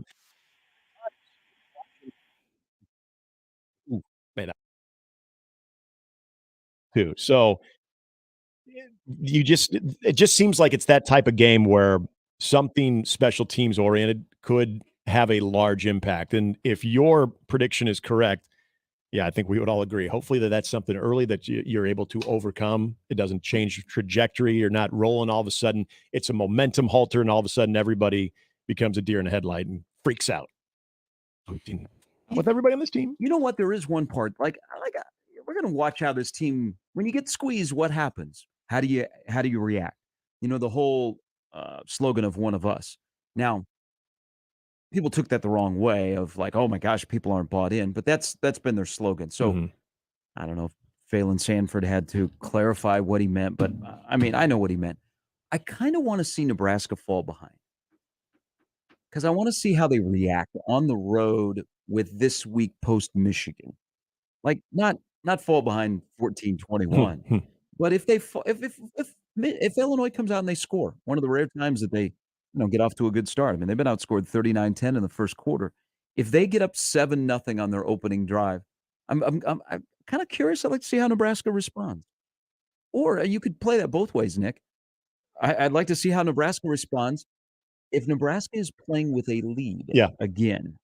And that's kind of where I'm at. But I think I want to see him. I want to see some adversity. I want to see how this whole group responds to looking up at the scoreboard and they're down 3, they're down 7, and there's still 50 minutes of football to play. Good discovery, but I'm exact opposite. So if they're able to get off to a good start, and again, you're going to get a sense of urgency from Illinois. I think both teams are going to come out that way, but then it kind of ramps up a little bit, understanding the importance of this game for both of these teams. That Illinois tries to throw everything they possibly can at this defense, does this defense where you've seen past good defenses for Nebraska, just good college football defenses in general, when they have a lead and a team starts to maybe get a little bit out of their original game plan and starts to get just a tad bit desperate, that the defense almost kind of laughs about it. They kind of see it that, okay, we've got them out of their comfort zone. Now let's really get after them. Now let's really feast after them. Because I do think that is also a characteristic of a good defense, that when you do have a lead and a team is starting to get off schedule a little bit, they're starting to get it maybe, again, a little bit desperate, that all of a sudden you're getting to the quarterback more. You're able to get some pass breakups. Hell, you're able to start forcing the quarterback in Altmaier, who can make mistakes, who will make mistakes at times, that you're getting him to get even more erratic, that you're making plays like that. That, to me, for a defense that I felt was probably challenged more than any other group this past week, I feel really confident. Even with the guys that they're going to be without tonight, I feel really confident that you see a group that looks at that last week and says that was a one-off. And if you get that lead, that they're able to amplify that moment. That is where I kind of am as far as what I'd like to see from the way that this game goes tonight. And I think regardless if they're trailing or if they're ahead, I think we can all agree there's going to be adversity. And they're going to face some type of adversity tonight on how they respond. At some point, it's going to be nut cutting time. And how does the entire team respond to that? And that, again, goes back to, okay, from the tone that was set immediately following that Michigan game to how the ebbs and flows of this game play out, where does this Nebraska football team stand at the end of all of that? Again, this is what Matt Rule is talking about. This is what you're going to find out about this team. This is what you're going to find out about Matt Rule. From Diego to the Bay. Yes. Where you at, Sacktown? Don says, odd that a Friday game falls on the first frost warning of the year. It does. Oh, God. Damn, that's good. Now I'm rethinking my prediction. I was watching the news last night, Yeah, and they so said for the Omaha area tomorrow morning and Sunday, frost expected. And I thought, how happy are the people at Illinois? Onside kick, check. Oh, it is. It's that time of the year, too, where everybody starts discussing frost. Put a big old dip in and let's go. And there's usually some type of connection that you can make to the native sun. And it's usually chuckle-worthy. I think I remember when the Phoenix Open was delayed because of frost. Somebody mentioned, wow, what do you know? Frost is now impacting Phoenix. I don't know. It was just really funny. But yeah, it's just, I don't know if that's what do they call it in Stand By Me when it's like not like a curse, but they call it when they all flip nickels and they're all heads and they call it a goocher. Is that a goocher? If we're talking about a frost warning on a very important Friday night, kind of from the national football audience, kind of a yawner, but for everybody in the Nebraska and Illinois fan base for that, this is a very important game. And now we're talking frost. Probably a couple of fans just got worried now. I mean, those are facts, though. We could experience frost in the morning. What kind of frost? Find out tonight at 7. And then listen to Nick at about 10:30. Mm-hmm. I don't know that I want to do this to myself, but I had to go back because this bugs me. Quote, I give them credit. We watched a lot of tape on them, tried to give our best guess to what they were going to do. They played an entire spring game in an odd gap fit and came out and played even with wide 9s and 5s, and we just didn't have many reps with that.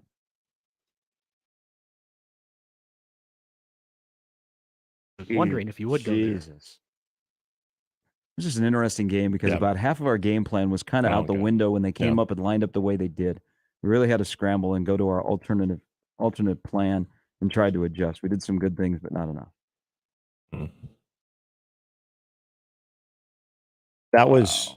That gave you a look into a little bit of sideline chaos there too of communication of like what we're seeing. Like, see, weird stuff happens when these two teams play. Yeah, that's true. Last year, Casey got knocked out. Mm-hmm. I mean, on an abnormally warm October day that Matt Rule was in attendance. That we had to find it out later. That's right. Yeah, it was the Illinois game. Wow. That's right. Was a nice day, though. About 70. Yeah. It was warm and windy, if I remember correctly. I think he said something about, it was hard for him to be, because if it was cold, he could hide in a hoodie and all that stuff. But when it's 70, it's what do you do? Just kept thinking if they were to be really bold and place Matt Rule out into the general public of fans, if he just had a hat and shades on, people would have recognized him. If Matt Rule would have coached the game against Illinois last year, would Nebraska have won? Well, that's a big question. Hey, until Casey went down, Nebraska were playing Nebraska had a great game plan. They had contained Chase Brown. Mm-hmm. They were playing really, really well, and then that whole game changed because Nebraska could not do anything. Dave says that was the worst presser ever. I'm going to say last year in Dublin might have topped that one. That's a segment on itself. The Dublin one was it was uncomfortable. It was, you could see the writing on the wall, like, wow, this is not going to take long. Having to explain the onside kick and the way that it was explained. So much about that press conference was awkward. But I would agree that Illinois one was very telling. It was almost like, even if that was the truth, there's a lot of coaches that obviously are going to suppress some information. I think if Scott could do it all over again, he would have suppressed that information. Even if it was true, even if they were completely ill-prepared for what Illinois was showing them in that game, admitting that publicly, wasn't great. Hey, I'm all about honesty. I appreciate that. But in that one, that didn't do you any favors. That'd be great if Nebraska comes out in a 4-2-5 tonight. And then beat Illinois later says, man, we didn't see this at all. What if Nebraska goes old school and they run a 5-2? Oh, in honor of the Bears, 4-4 Dick stack. Butkus, there'll be a Dick Butkus presence there. Aaron Henry goes, man. Or Barry Looney, their OC, goes, wow, we had no idea what to do. Never seen a 5-2 before. That's some old school Nebraska look. Brett Ciancia from Pick Six Previews. Good slate of games on week 6 from Dallas to the Bay. You want to go Diego to the Bay?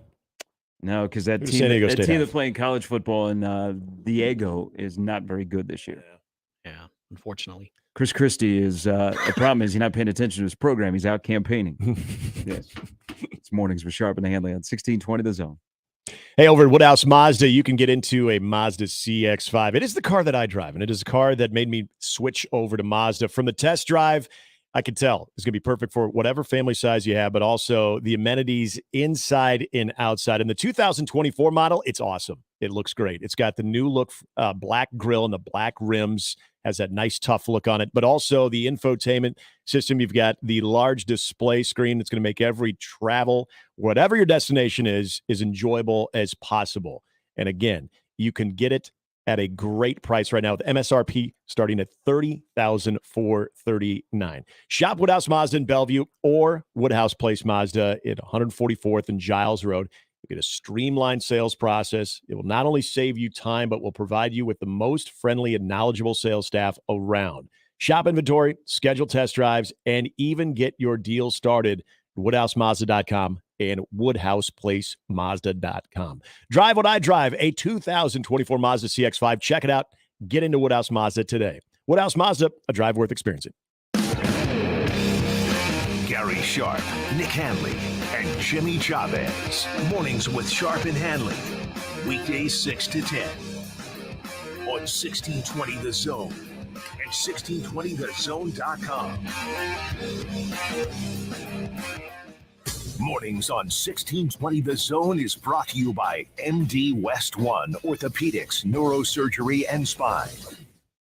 Caller 4 right now, 402-951-1620. Qualifies for 1620 The Zone's 4-quarter pick'em.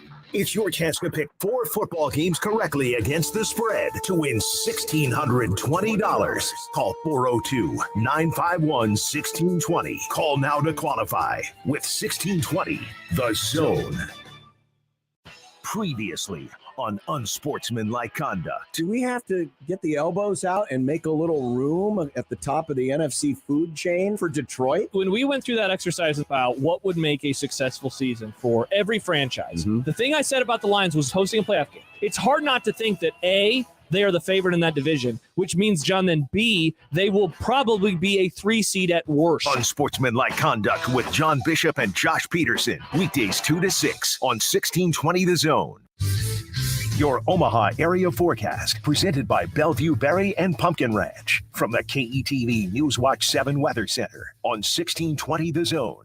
Few showers possible this morning, but increasing sunshine throughout the day. Windy and chilly. A high today of 56, but likely still mostly feeling like the 40s. Gusts today out of the northwest possible up to 40 miles an hour. Tonight, staying clear and chilly. Freeze warnings and frost advisories in effect for eastern Nebraska and western Iowa, including a frost advisory for the Omaha Metro. Low tonight of 35 degrees. I'm meteorologist Caitlin Harvey with KETV Newswatch 7. Don't miss a moment this fall. Head over to KuglerVision.com right now. That's KuglerVision.com. 1620 The Zone. Traffic.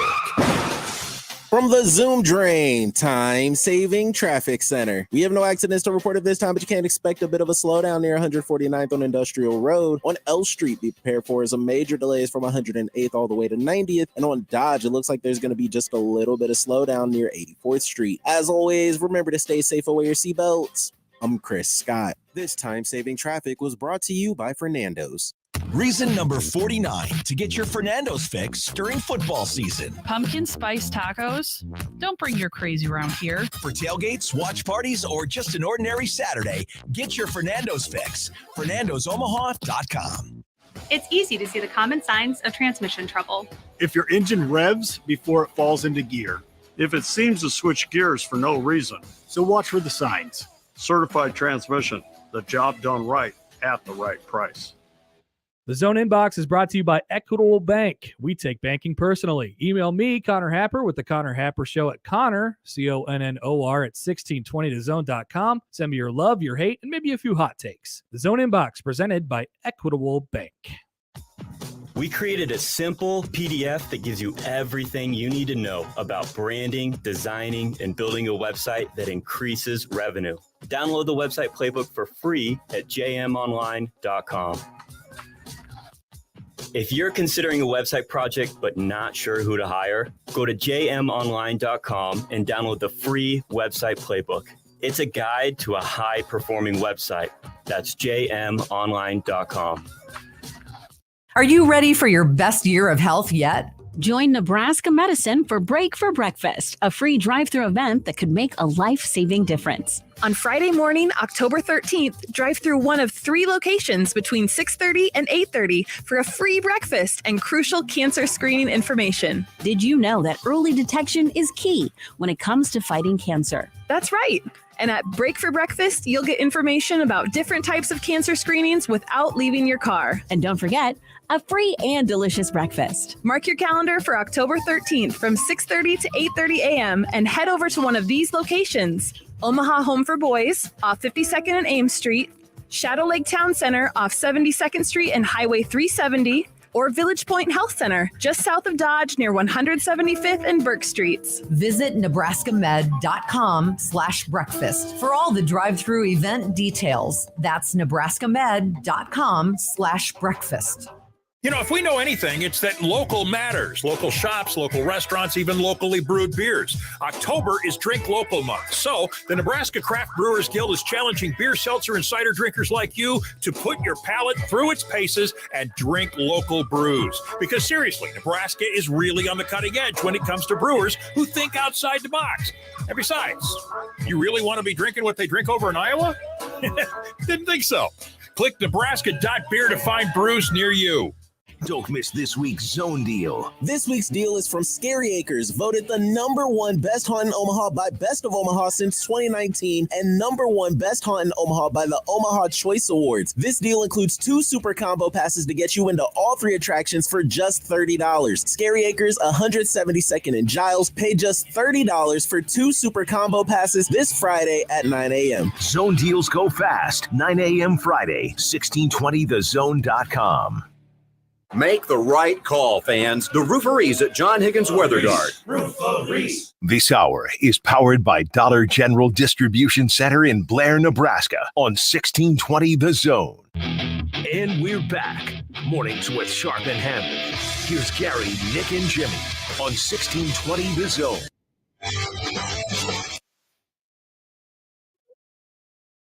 They show a Phillies game, and you know the Philly sports fan is a different breed. They're built different, especially at a Phillies game. I'm always looking for our next guest to see if he's had a Phillies game as one of those raucous Philly fans. Brett Fiance, Picks Previews, joins us.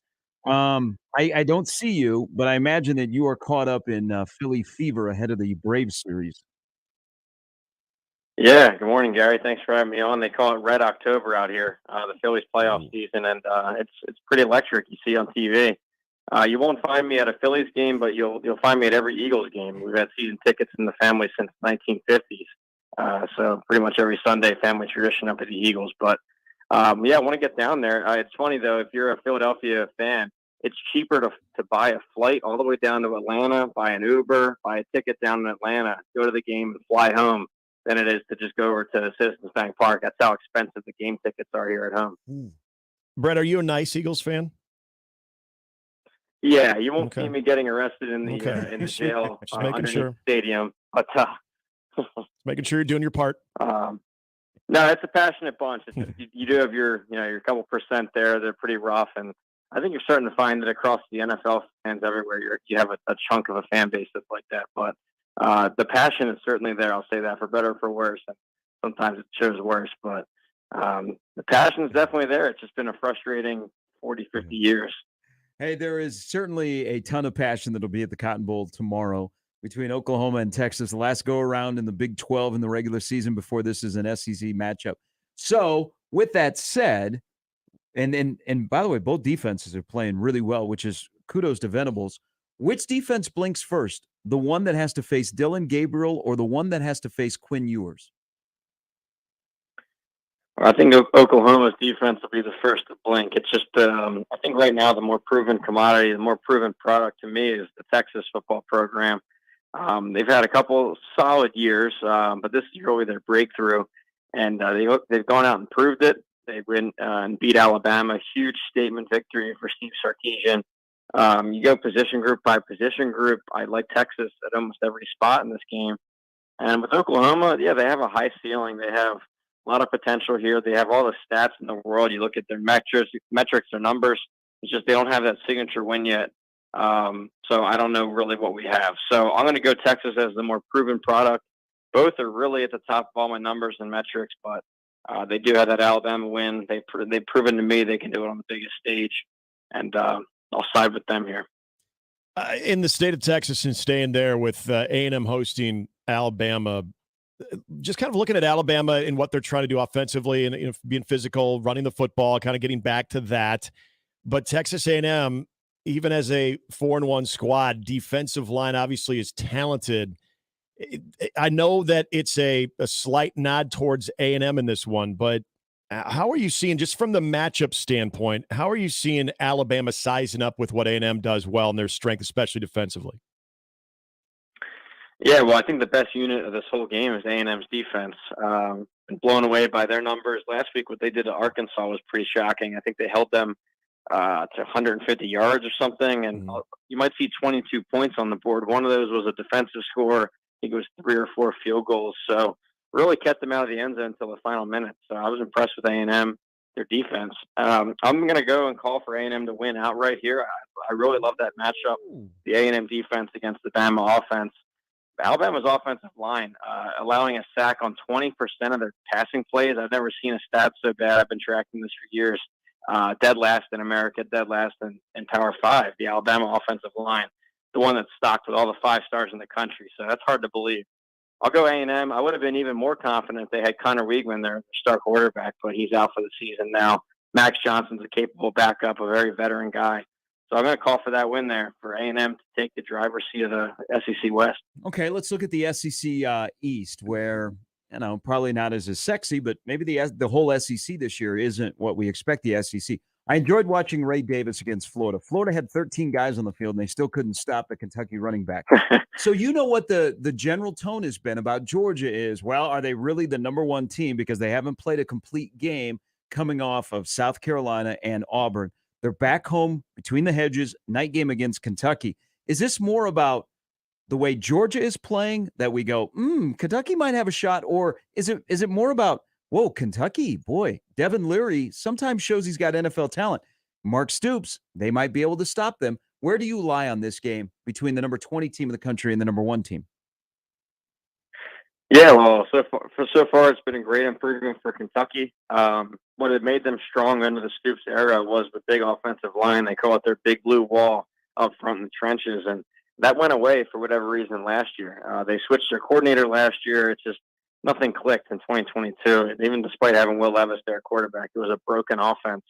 So for 23, they go back to what worked. They went and switched back their offensive coordinator, but Liam Cohen back in the NFL, and looks like the offensive line has been rebuilt. They ran all over Florida Saturday. It was impressive to see. Ray Davis himself at 275 yards. So all that to say, they're going up against a juggernaut here in Georgia, and while Georgia has looked vulnerable, I still think they're the pick. Until you knock them off, I think they're still the team to beat in the SEC. And yeah, it gives you a chance for Kentucky there, because against 2 of the worst opponents in the SEC, Carolina and Auburn, they were battled into the fourth quarter and late into the game. So they can definitely contend, but I think Georgia's still the pick, especially at home there, night crowd. They're not going to overlook this one. Hey, I got to admit, Brett, Maryland's got my attention. I know they go on the road against Ohio State, but in the matchup of Talia Tagovailoa and then we'll just say Jim Knowles, is this where Maryland are they? Because it's a big number at 20. Is Maryland, in your opinion, a team that can make this interesting, competitive, can put some pressure on Ohio State, or is this where Maryland kind of looks like a typical Maryland-Ohio State matchup? Yeah, well, there's been 2 types of Maryland-Ohio State games. One type is where it's like 60-0 and a huge blowout, and embarrassing yardage totals. They've had a couple close ones. It goes 2019 and 2018. You can check my year there, but Maryland had them late in the game and was about to win. And then last year, I think they had a close fourth quarter. And Maryland was up at halftime. I think it's going to be one. Yeah, Maryland was up at halftime so they've had a couple close ones. Yep. I think they're going to deal a couple scores early. They're going to land a couple haymakers, but I think Ohio State over the long course of 60 minutes will pull away and get near that 20 number. I don't know, 20 seems high, but I think they're going to go definitely double-digit win. Ohio State, it might not be the sexy stat, but their defense right now is rated one of the best per my numbers. The way that they locked down Notre Dame to just 11 points or 14 points, whatever it was, very impressive. So I'm going to go Ohio State here. I know it's a boring pick, but if they were able to beat Notre Dame, I think they'll be just fine against Maryland. Hey, isn't Ohio State's defense interesting? You're right about Notre Dame had success running the football. But Ohio State, who is not generating a lot of pressure up front, like they're not racking up sacks after sacks. I think they only have 5 sacks. But their pass defense has been fantastic. And really the only way that Notre Dame was able to move the ball through the air is they found their tight end. That's a matchup within the matchup of Maryland, who lives by Baby Tua throwing it all over the yard, and he's got 4 great pass catchers. Isn't that odd for Ohio State? Is they don't get to the quarterback very often, but if you do throw it, you're not going to complete many. Yeah, they're just fine sending 3 or 4 in pass rush and dropping back into coverage, and their guys have done well. I'm still waiting for that defensive line to really emerge. I know that they don't bring as much pressure as some other schools, but they have a lot of stars in the trenches. JTT, he had that huge game against Penn State last year. Jack Sawyer, defensive end. They have 5 stars everywhere up front. So this might be that week where they take advantage of an offensive line and just tee off. So let's see. I think that we do have a really strong unit there with Ohio State, and that's been under the microscope the last 2 years, especially the last 2 Novembers against Michigan. So I think that they really built something here, and the offense, albeit younger at quarterback, should continue to evolve and grow as we go, as the season unfolds. So I still have them in my top 5. I know it's not an exciting pick, but it's a solid program and deserves all the hype right now. Brett, is the wrong team favored between Washington State and UCLA with the Bruins laying 3? Well, I was hoping you were going to ask about the Missouri LSU, because that's what I have as the wrong team favorite of the week. But we'll get to that one. But, yeah, this one, no, I really like Washington State so far. I think that their passing offense has been very explosive. I learned a lot about them from watching Oregon State, Utah, ironically, because Washington State went up and down the field all over Oregon State's defense. They dropped 38 points and took their foot off the gas pedal. And then we saw Oregon State go and almost pitch a shutout against Utah. So I think it's a quality win when they beat the Beavers there a couple weeks ago. UCLA, on the other hand, they couldn't get anything done against Utah.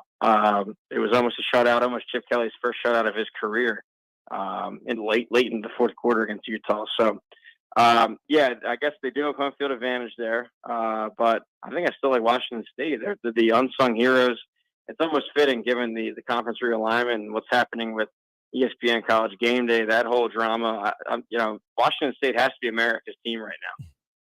Hey, quickly on that, who do you think right now, because Pat McAfee and some others have, instead of like talking about what a great sport this is, they've made it personal, and they're going after a school where they've had the flag at Game Day for 200 plus events. What do you think Game Day's intended audience is right now? I don't know. It's tough, because I think when you look back at the original Game Day set, Fowler, Kirk, and Lee back in his prime, I think it was the perfect show. It really just captured the essence of a college football Saturday. It was actually a must-watch, too. It was a shorter show, I think an hour, maybe 2 hours. Tune in and see all the segments and features. It was about college football. It was about college football's traditions and fans. Now you tune in, it's got some segments are almost like First Take. It's some of that daytime ESPN TV. It's almost a different market now. I don't know. It's a different cast of characters on screen. I don't know. It's just it doesn't have the same feel. So, and I think it's too long, and I don't know. So, go back and watch a College Game Day segment from the 2000s when Chris Fowler was hosting. It just has a different feel to it. So, I hope they haven't lost it. All right. So you mentioned it, LSU laying 6.5 in Missouri, and with the matchup, and again, what Jaden Daniels does, what LSU does in the air. Missouri, they have a secondary, but they maybe haven't been their strong suit in defending the pass. How do you look at this one? Yeah, well, I think so far into the 2023 season, one of the biggest shocks is LSU's defense. Coming into the year, not just me, but pretty much everybody was considering this as one of the best defenses in the SEC, one of the best in the country. They had blue chippers and 5-stars everywhere. They had a great transfer haul, a lot of returning production. Basically everything you could try and forecast the season, they had it. Great coordinator with Matt House, who built ones at Kentucky and now LSU last year. So I'm shocked by this, but one of the worst pass defenses in America right now. And that's great news for Missouri because they have a great passing offense. All of a sudden, really good quarterbacks, a really X factor, Luther Burden, a 5-star receiver, leading the country in receiving yards, a do-it-all guy. They're going to get him the ball 10, 15 times, and he's a game changer. So I like Missouri here at home. They're undefeated, a lot of energy over there, and LSU's reeling after a huge shootout loss, an emotional loss to Ole Miss. So I think with the better I don't know about better offense, but a competent pass offense and the better defense, I'm going to go Missouri. I think Missouri and Marshall are two teams that the wrong team is favored. All right, so a team that is favored, that has played a heck of a schedule. Notre Dame, again, is playing a ranked team. They get Louisville. Jeff Brom quietly, and I know the schedule hasn't been daunting, but Jeff Brom's gotten off to a good start back in his hometown. But how do they score against what I think is a much improved Notre Dame defense? Yeah, I know that Louisville's got the record there, but I definitely like Notre Dame here. Louisville, we look back at them in the preseason, and if you're looking for a win-loss under, a win total for the season, take the Louisville over just on schedule alone because they avoided the top 4 teams in the ACC. By far the easiest schedule now without the divisions over there. It's all scattered, but they really hit the lottery there. So great, easy schedule. They're taking advantage of it, though. Don't want to discount. You got to go win the games, and they have done that. Great passing offense under Jeff Brom and his former quarterback Plummer. But give me Notre Dame all day. Their offensive line is elite. They're going to just move the ball, get 5, 6, 7 yards a carry. Sam Hartman, what else can you say? He's the ACC record holder, one of the best in the country, and it's a really strong defense. So very well-rounded team. I think that they should be favored by more, actually. Give me Notre Dame there. Hey, I want to ask you, not necessarily the game itself and USC, you got to look at the number here. They're laying 21.5 against Arizona. But what we watched a week ago against Colorado and where people are going to stop short of putting USC in the national championship is clearly their defense. But with what they have offensively, I mean, it's just as simple as when they face Oregon, it's just going to kind of be exploited, or are they just one of those teams that has the ability to just outshoot whoever they're playing? Yeah, it certainly is something to watch because they jump out to these big leads and then something clicks and they allow the team back into the game. But it should be noted that out of the gate here, they have 3 conference wins. It's probably the worst 3 in the conference. I don't know where we stand with Colorado. I don't know what we have there quite yet, but at least projected preseason, the bottom 3 of the whole conference: Stanford dead last, Arizona State, and Colorado. And in most of those, they were competitive, close games because of that defense as a liability. So they need to get that fixed because it looks like Washington and Oregon are going to be able to score at will on them. So a lot of development needed over there. I still think Washington and Oregon are the more complete teams in the Pac-12. But USC may have the best defense and the best player, but team-wise, give me Washington and Oregon right now, and maybe even Utah if they can get healthy. It's the most injured roster in America, 8 starters out. But, USC, until they fix that defense, it's just going to have to be old Big 12 Lincoln Riley shootouts every week, and, you expose yourself for a shootout loss there. Brett Ciancia, Pick Six Previews. We'll get you out on this and all the shows you do around the country, including a really good one with our good friend Bill King. No one's going to ask you about a matchup on a Friday night in Champaign, Illinois, of 2-2-3 teams that are both winless in the Big Ten after 2 games. Nebraska, Illinois. Who gets to 3-3? Yeah, it's going to be a tight game here. Illinois has underwhelmed me out of the gates. I had them projected 3rd in the Big Ten West. A lot of people had them 4th or 5th, but I thought their offensive and defensive lines are going to be able to carry them again. They lost a lot of draft picks and star players from their secondary, including their defensive coordinator himself, Ryan Walters, who built the thing. He went over to Purdue and then last week ran it all up on Illinois. So Illinois reeling after last week's blowout loss to Purdue. Same with Nebraska coming off the blowout loss to Michigan.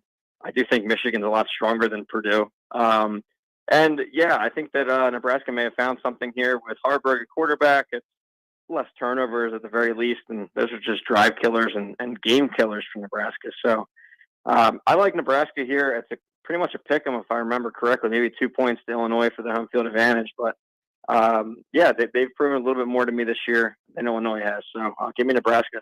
All right, have a great weekend. Another good slate of college football. We could have some. I mean, maybe we have a little chaos this weekend. Yeah, I think so. It's been one of those seasons, and yeah, I'm gonna have to break my 4 TV tradition. I'm gonna have to put either a 5th one or change one of the 4 over to the Phillies Saturday. We got a little playoff baseball. Yeah, that's never a bad thing. Brett, have a great weekend. All right, you too, guys. Brett Ciancia from Pick Six Previews. So Notre Dame really good defensively. 5 of their 6 games, they've given up 20 or less.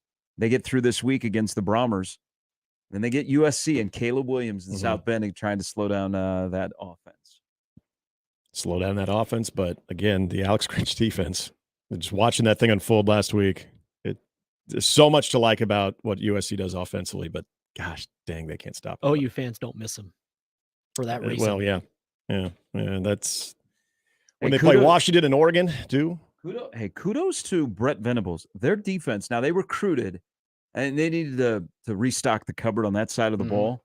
They're much better defensively. Well, we're going to find out pretty quick against Texas, but if you're thinking about Venables as the guy and they're going to go into the SEC, they've at least addressed that side of the football. They're better than they were last year. Levy called a good game last Saturday against Iowa State, so yeah, I mean, I can't wait, man. The Rootin' Tootin' Red River Big Nude Royal Ruckus with lots of firearms game on ABC. It kicks at 11. That's going to be fantastic. Lee Sterling, who is all of those things on a night in Miami. If you've ever been out with him, he's going to join us next on Mornings with Sharp and Handley on 1620 The Zone. Hey, the football season is here, and you can snap into the NFL action with FanDuel, America's #1 sportsbook. Right now, new customers get $200 in bonus bets guaranteed when you place a $5 bet. $200 in bonus bets, win or lose. And if you've been thinking about joining FanDuel, no better time to get into the action. It's an easy-to-use app. There's a wide range of betting option, including anything from the spreads. Look at the Miami New York Giants line. Also look at the over-under in that one, 48.5, maybe hitting the over on that Raheem Mostert anytime touchdowns. You can do any of those with player props, over-unders, so much more. Visit FanDuel.com/zone. Again, use the promo code ZONE and kick off the NFL season. FanDuel is the official partner of the NFL. 21 plus and present in Iowa. First online real money wager only. $10 first deposit required. Bonus issued as non-withdrawable bonus bets that expires 7 days after receipt. Restrictions apply. See terms at sportsbook.fanduel.com. Gambling problem? Call 1-800-BETS-OFF. Mornings with Sharp and Handley returns in minutes on 1620 The Zone. Remember, no matter how you listen, it's still AM radio. 1620 The Zone. An estimated 80% of Americans aren't getting their recommended daily amount of physical activity. It's time to move and keep moving, America. And when you need help, physical therapists and physical therapist assistants are by your side. Be your own champion. Choose more movement. Choose better health. Choose physical therapy. Find out more information and a physical therapist at choosept.com/NE. Brought to you by the American Physical Therapy Association of Nebraska. The brand new Dollar General Distribution Center in Blair is now hiring. Starting wage is up to $22 per hour with benefits including medical, dental, vision, 401k, and a $2,000 sign-on bonus. Apply today by texting DG Warehouse to 25000 or online at dollargeneral.com/careers. Again, apply today by texting DG Warehouse to 25000 or online at dollargeneral.com/careers. Dollar General can't wait to have you become a team member at their brand new distribution center. Prescriptions require an online consultation with a healthcare provider who will determine if appropriate. Restrictions apply. See website for details and important safety information. Subscription required. Price varies based on product and subscription plan.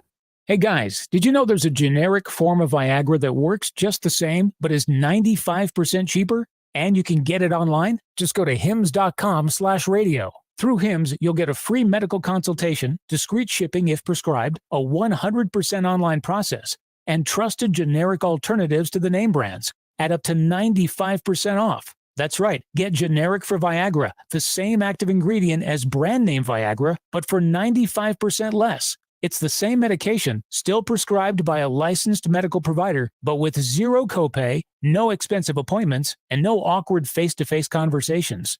To start your free online visit, you need to go to this exclusive address, hims.com/radio. That's hims.com/radio for your free online visit. HIMS.com/RADIO.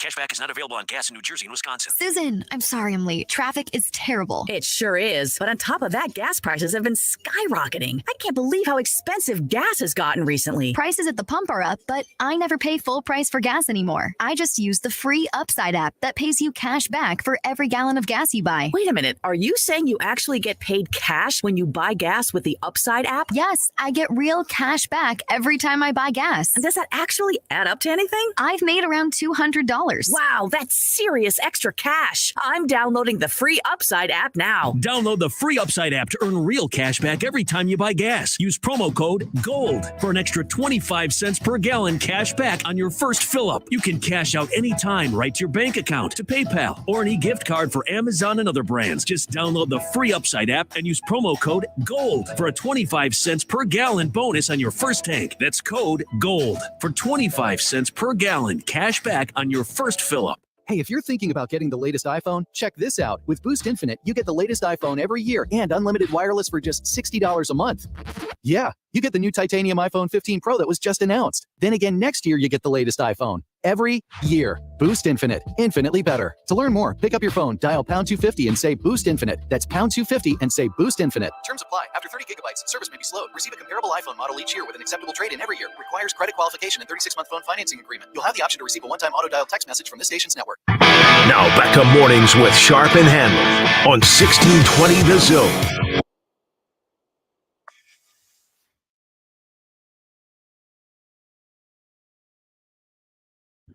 Our good friend, your good friend from Paramount Sports in October is Lee Sterling, and he joins us every Friday, like right now. Good morning, Lee. Good morning. How are you guys? Good. How are you after the Buffalo-Miami game? Initially, not very good, but I think it goes with the territory. I've seen too many teams go up there, a lot of really good teams, not just the Dolphins, go up there and get handled. I mean, that's a tough place to play. And as soon as they lost that their second best lineman, they already lost their top lineman. He didn't play in the game. I knew they were in trouble. But I think what just was maybe the most disturbing part was the defense just didn't come to play. So in big game, I don't mind if just not your day and you lose a shootout or lose a low-scoring game. It's a battle, comes down to last possession. But to lose like that was disheartening. But we get them again, and you've seen it before. Home field advantage matters. So long season in the NFL stands for not for long. And a get-right game at home this weekend against the Giants with a big line. All right, let's jump into college. The wildness of Texas and Oklahoma at the Cotton Bowl. Oklahoma, they remember last year, 49-0. But they also look and see Texas is playing well, maybe the best team in the country, and a 6-point favorite in this game. Where do you go with OU Texas? Have you guys ever been to this game before? No. You got to go. So my uncle was a scout for the Cowboys. Growing up, used to fly me in from Miami. Went to 4 when I was younger. The key is you got to have about 2 or 3 Fletcher's corn dogs for the game. Right when you walk in, right where Big Tex is. Just to the right of it is where the line is for the Fletcher's corn dogs. I mean, spectacular. I mean, it's great. Oklahoma's going to be ready. Here's what concerns me about Oklahoma. They gave up 30 points per game last year. They played a slew of quarterbacks this year that are not real good at reading defenses, transfer portal guys that don't look comfortable in the offenses, and backups. So I just don't think they faced a good quarterback yet. We know Texas has already faced a tougher schedule here, underrated Wyoming team in a beat Alabama on the road here. I'm going to go with Texas. I think they pull away late, 34-24. All right, a game in the Big Ten in Maryland taking on Ohio State. It's a big number for Ohio State, laying 20 against an unbeaten Terps team. How do you see this one going? So the last 4 scores in this game are scary if you're a Maryland fan. 62-3, 62-14, 73-14, and 66-17. Went back and watched a couple of the games. Biggest problem, as soon as they fell behind, their offensive line just caved in. They were throwing almost every single down. I mean, sacks, interceptions. I think this offensive line is different. They only had a couple guys returning from last year, but they found a couple gems from smaller schools, and much better than expected. And they've only allowed 3 sacks this year. When was the last time Ohio State, after 4 games, only had 5 sacks? I can't remember when. Maryland crushed Indiana 27-3 and looked good doing it here. Yeah, they still have some red flags to Maryland. They're not great, but this is the best team in the decade. I'm going to go for it. Ohio State wins 38-28, but the Terps cover. Hey, under the lights in Minneapolis tomorrow night, Michigan rolls into town fresh off their 45-7 win in Lincoln. It appears that Minnesota, to win this game or at least keep it competitive, they're going to have to be creative. Fake punt, fake field goal, those kind of things. But, man, that's a big line against a really good team. It's currently 19. Which side are you on for this one? Yeah, I think you hit the nail on the head. They're going to have to try some different stuff. I mean, some trick plays, maybe an onside kick, throw in that one, double reverse. They ran the ball last week 51 times, only threw it 14 times against Louisiana Lafayette. They had 36 minutes time of possession. That's just not going to happen in this game here. They just do not have any type of passing attack here. What scares me also is Louisiana Lafayette. They ran for 6.6 yards per carry on this Minnesota defense. Just imagine what Michigan's going to do here. Romper room special. Yeah. Michigan 45-10. Both teams, Nebraska, Illinois, coming off of some big losses last week, and you get the short turnaround, which is always interesting from a preparation standpoint. The number has stayed pretty solid, pretty consistent. I think open at 3.5 now, and it's been there for pretty much the entire week. So how do you see it between Illinois and Nebraska, with Illinois laying the 3? Mm-hmm. Two similar teams. I mean, it looks like Reggie Love's probably going to be back for Illinois. That's what I'm hearing. But I have a feeling Nebraska is going to put in Jeff Sims. I think they're looking for a spark. I mean, he can give you a spark, or he can end up deflating both your tires with a couple interceptions. I think they're looking for that spark here. As long as they keep it under 2 turnovers, I think they're going to win this game here. You win it up front here, and Illinois' defense also having big problems getting off the field here. No, it wasn't pretty last week for Nebraska, but I think they're going to beat a lot of teams that are similar as far as talent's concerned. Wrong team favorite. Nebraska outright 23-20. My man. Now let's talk about the marquee matchup in the NFL. There is Brock Purdy, there is Dak Prescott, there's Christian McCaffrey, and then there's Mike McCarthy. This is a huge game for Dallas on the road in a primetime slot, but this is a 49er team that might be the best in the NFL, where nobody still has played a complete game. Where are you citing here as the Niners being a slight home favorite? San Francisco's won 15 of the last 17 at Levi Stadium. In fact, when Brock Purdy has started 9 times at home, they've won 8 of the 9, and all 8 by 2 touchdowns or more. He just distributes the ball to his playmakers, Christian McCaffrey, Deebo Samuel, and they do the work. He was 20 for 21 last week. Problem for Dallas, only 7 touchdowns and 19 trips inside the 20-yard line. San Francisco by double digits, 28-17. All right. And, of course, if everybody wants to get in on Paramount Sports and the free play with Iowa-Purdue this weekend, with Iowa laying a very small number, what do they got to do? Yep. Be one of the first 10 callers. I'll give them Iowa and Purdue for free. Got a real strong opinion on this game. 800-400-9741.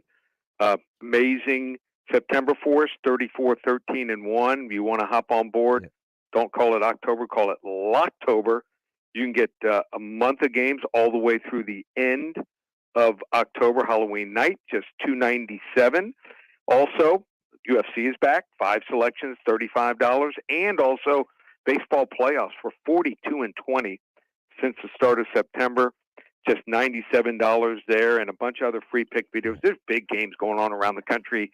You know, we've got Georgia, Kentucky, got Texas A&M, Alabama. Check out those videos on the website at Paramount Sports, and also I'm now on TikTok at Paramount Sports. All right. Yeah, my 2 daughters prodding me. Nice. Finally, they told me I got to reach the younger crowd, the 20 to 30 crowd, and take over for some of the underwear captains.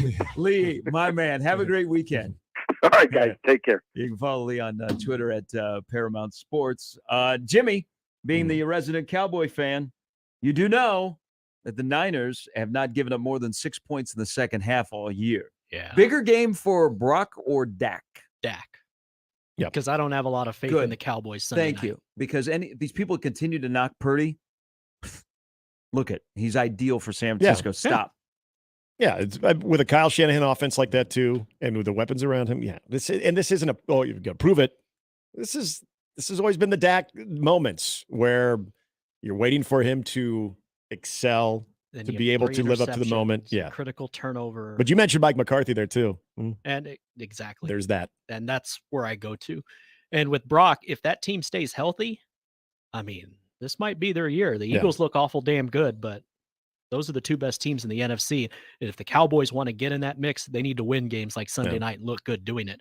But then if they win that game, they turn around and lose games like they did to the Cardinals. So, 8-8 forever. Wow. That's what I've said for years. Well, they now play 17 games. I know. And they still managed to go 8-1. So you're not buying that this is the preview of the NFC Championship game? No. Okay. NFC divisional playoff. I gave you a chance. I gave you a chance. No, it could be Cowboys and Philly in the divisional playoff. I think they can win a wild card game, but I know I'm on to something when even Josh isn't as optimistic. He says, just get in the playoffs and win a game. But So you're at a different level of downtrodden on your team than I am. Like yours, like your bottom is like 8 to 9 wins, where I see the bottom now after last night's events 1. Like a meme that I shared on my Instagram the other day. They solved Tupac's murder before the Cowboys ever returned to the NFC Championship game. Wow. That's you do the math. January of '96. Tupac was later that year. Hey, he was an arrest. Innocent until proven guilty. Yeah. Brock Purdy is 9-0 as a starter in regular season games. He also only has 1 turnover through the first 4 weeks. He ain't no Daniel Jones, Zach Wilson, Mac Jones, or Joshua Dobbs. Mm-hmm. You can throw Fields in there. It's okay. And he's getting better too. Yeah, those are just quarterbacks they played against. Okay. I'm sorry. They were talking about some of the bottom dwellers. I think this is a great matchup because Dan Quinn's defense. What are they going to do with all those weapons that the Niners have? Mm-hmm. And the one thing the Cowboys have done, and I think the Arizona game is in the rearview mirror. They look more like we think they're supposed to look like against the Patriots. Is they do take the football away and they get to the quarterback, and it's not just Micah Parsons. And the things they do with Micah, I mean, their defense is legit. Dan Quinn is legit. Yeah. I'm glad they held on to him for another year. I have a feeling somebody's coming for him unless somehow he becomes the head coach of the Cowboys next year. This would be a great game, but I do like the Niners as a slight favorite at home. All right, halftime upon us. Howard Griffin will join us at the bottom of the hour. Still to come, Mike Schaefer and Matt Verzal. Schaefer was in Fremont last night. Got to see the Omaha North Vikings, who are on a roll. Tyson Terry, Donovan Jones, and Champ Davis he saw in person. So we'll get his thoughts and also what's going to happen tonight as we are in the middle of 13 hours of unprecedented pregame coverage of Nebraska, Illinois. No other place are you going to get 13 hours of wall-to-wall breakdown. It's very true. The Fighting Illini and the Cornhuskers. That don't scream big game. I don't know what does. It's Burt Week. That's why we do it. Go a little overtime. It's all about Burt Week on Mornings with Sharp and Handley on 1620 The Zone. Hey, you can shop Woodhouse Buick GMC first and experience the difference like I did recently, purchasing a Buick Envision. And you know what? Buick Envision right now, they got a great deal on a luxury SUV that gives you everything you need. And I can tell you, I'm still learning about my vehicle, but it gives you nice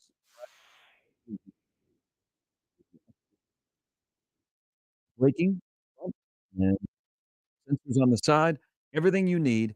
You'll find in a Buick Envision, and a great deal right now. Buick Enclave as well has got great offer. See dealer for details. These expire on the 31st of October. See these deals and more with simply something for everyone at 119th and I in their climate-controlled indoor showroom. They have from the passenger vehicles to the stylish SUVs to the capable trucks. Again, they simply have something for everyone. Check them out in person under one roof, 119th and I, or online at WoodhouseBuickGMC.com. GMC, we are professional grade. Mornings with Sharp and Handley on 1620 The Zone and 1620thezone.com. Live from the Host Coffee Studio, this is 1620 The Zone. 1620, The Zone. Traffic. From the Zoom Drain Time-Saving Traffic Center. We have no accidents to report at this time, but you can't expect a bit of a slowdown near 149th on Industrial Road. On L Street, be prepared for some major delays from 108th all the way to 90th. And on Dodge, it looks like there's going to be just a little bit of slowdown near 84th Street. As always, remember to stay safe and wear your seatbelts. I'm Chris Scott. Join Los Hills Harley-Davidson and Jenny Edmondson Hospital for Breast Cancer Awareness Poker Run. It's October 14th with free breakfast, free will donation, raffles, and more, with proceeds going to Jenny Edmondson Hospital for Breast Cancer Awareness. Get details at loshillshd.com. Join us in the fight against breast cancer and help end breast cancer as we know it for everyone. We invite you to join us at the Making Strides Against Breast Cancer celebration on October 15th at Holmes Lake Park in Lincoln. The American Cancer Society not only invests in groundbreaking breast cancer research, but provides patient support and advocacy for survivors right here in our community. Join the movement today at makingstrideswalk.org/LincolnNE.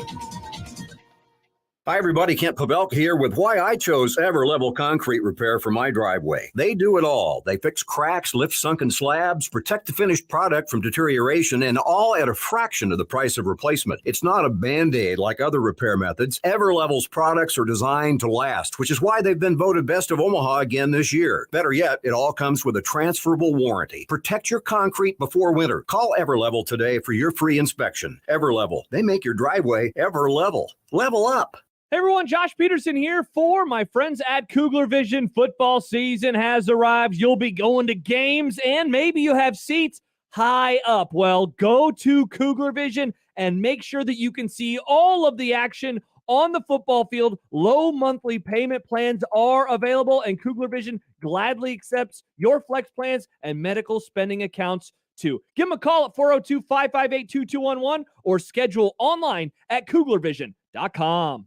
Wesley Financial Group is not a law firm. This story is called The Ugly Truth About Timeshare. If you think you've done your family a favor by buying a timeshare, you need my help. Hello, I'm Chuck McDowell, CEO and founder of Wesley Financial Group. 10 years ago, I started helping folks cancel their timeshare. And in the process, started what's now called the timeshare cancellation industry. Timeshare is the only thing that you can buy that you can't tell me how much it's going to cost or when it's going to end. When you buy a timeshare, you give them a blank check to fill out any amount they want for annual maintenance and assessment fees. The crazy thing is, this never ends. Even when you die, your family's now going to be stuck with this burden. Stop the insanity today. Call my office now. If we take you as a client, I guarantee we'll cancel your timeshare or you'll pay nothing. Call for your free information kit. 800-462-3333. That's 800-462-3333. 800-462-3333. Email us on the Equitable inbox with whatever is on your mind. The Zone inbox is brought to you by Equitable Bank. We take banking personally. You can hit me up, agree, disagree, tell me your thoughts on life at Handley at 1620thezone.com. We want to hear from you on the Equitable Bank Zone inbox. O'Reilly! It's Superstart Battery Month at O'Reilly Auto Parts. Get up to a $25 gift card after rebate with the purchase of select Superstart batteries. Our professional parts people will test your old battery for free and recommend the right battery for your vehicle. For power, performance, and reliability, choose Superstart batteries only at O'Reilly Auto Parts. O'Reilly Auto Parts. Vallis Pumpkin Patch and Apple Orchard has something fun for all ages. Come take a ride on the antique cars, where the kids are the drivers. Visit our foam ball play area called the Egg Scramble. Stop by the cider mill area where you can have a drink of refreshing apple cider and taste some deliciously good barbecue at Ethan's Applewood Smokehouse. Vallis has more than 50 other attractions included with admission, along with fireworks every Friday night at 9. Vallis, the place to visit this fall. If you love food, love fun, love fall, you'll love Vallis Pumpkin Patch best of all. This hour is powered by Dollar General Distribution Center in Blair, Nebraska on 1620 The Zone. Let it fly. Your elevated sports bar experience. KOZN Bellevue, Omaha, Council Bluffs. This is 1620 The Zone. And we're back. Mornings with Sharp and Handley. Here's Gary, Nick, and Jimmy on 1620 The Zone. Hat Time, brought to you by Hearth Cigars and Pipes Lounge, just off 680 and 48th Street, next to Cubby's. It's Hearth Cigars and Pipes Lounge.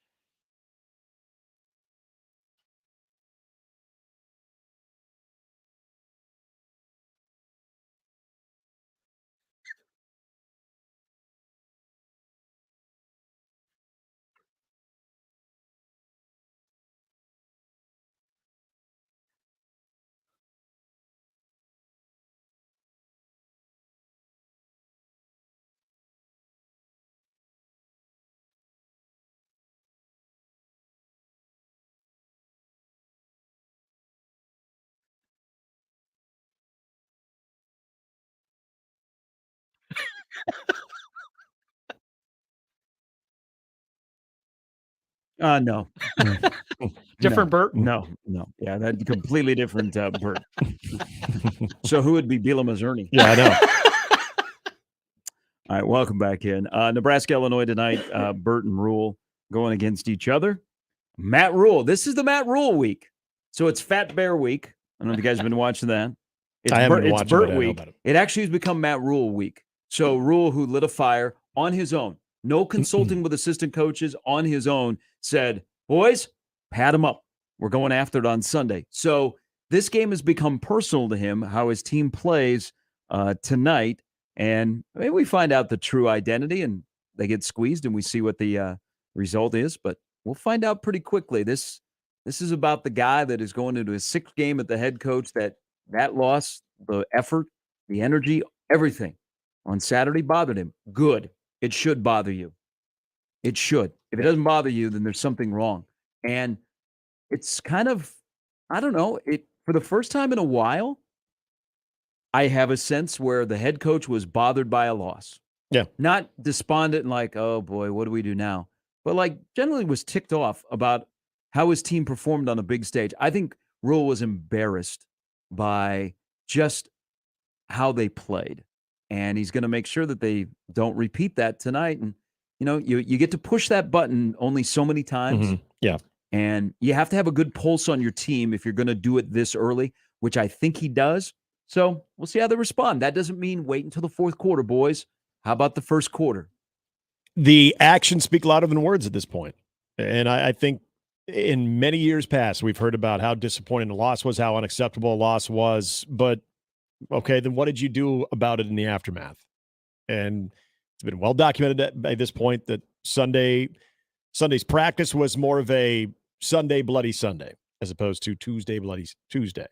And you're right. And I think that's an important thing to remember is if you go to those lengths to try to motivate a team, you kind of come out of your normal routine a little bit. The problem of if you do it that early is if you have to go back to it, it does not have the same type of impact. Now, what they're hoping, and we've heard Sip talk about this and some of our guests throughout the week talk about how you would hope that the chatter amongst the players is we are not going to have another practice like that. We're not going to do that. So let's make sure we're taking care of business on Saturday. And I've even heard about it yesterday on Twitter that we were trying to kind of justify a Nebraska loss being not the end all be all as far as the ultimate result coming out of a week like that. And I don't think that's necessarily what we're doing because I don't think that's necessarily what Matt Rule is emphasizing. I think it goes without saying, of course, you want to win this game. Of course, that is what is driving you, and that is what you want to see ultimately take place tonight. But again, remember, he didn't go out and predict victory. He didn't say, you're gonna see us win this game. It was more about how they represent themselves. How they represent themselves defensively, how they represent themselves offensively, special teams, mentally, in moments where you're driving and then you have a costly penalty or make a mistake, ball security, all those things, just the way that you represent yourself. And I said, if they do all of those things, I'm confident the scoreboard will take care of itself. So it's not that yesterday we were saying, even if you lose the game, that it could still look better than it did last Saturday. But I think the point is, and what Matt Rule is getting to, is if they represent themselves better than they did Saturday and they get after it from the get-go, that the scoreboard will take care of itself. See, I think the two work hand in hand. Another part of this is, this is all about Nebraska. Illinois' got tons of problems. They're last in the league in penalties. They're a giveaway machine. I mean, granted, Nebraska is too. They're both -6. They can't stop the run. They have the worst collection in Power 5 of blocking. But with all that said, I think the Nebraska run game will be in a better spot tonight. I think Nebraska defensively will be able to stop Reggie Love. I mean, if Reggie Love is carrying the ball 20 times a game, that's not a good sign for Nebraska. If Reggie Love is around still about 12 carries a game, great sign for Nebraska. And they also can't let Altmaier use his legs. If he has to use his arm, great for Nebraska.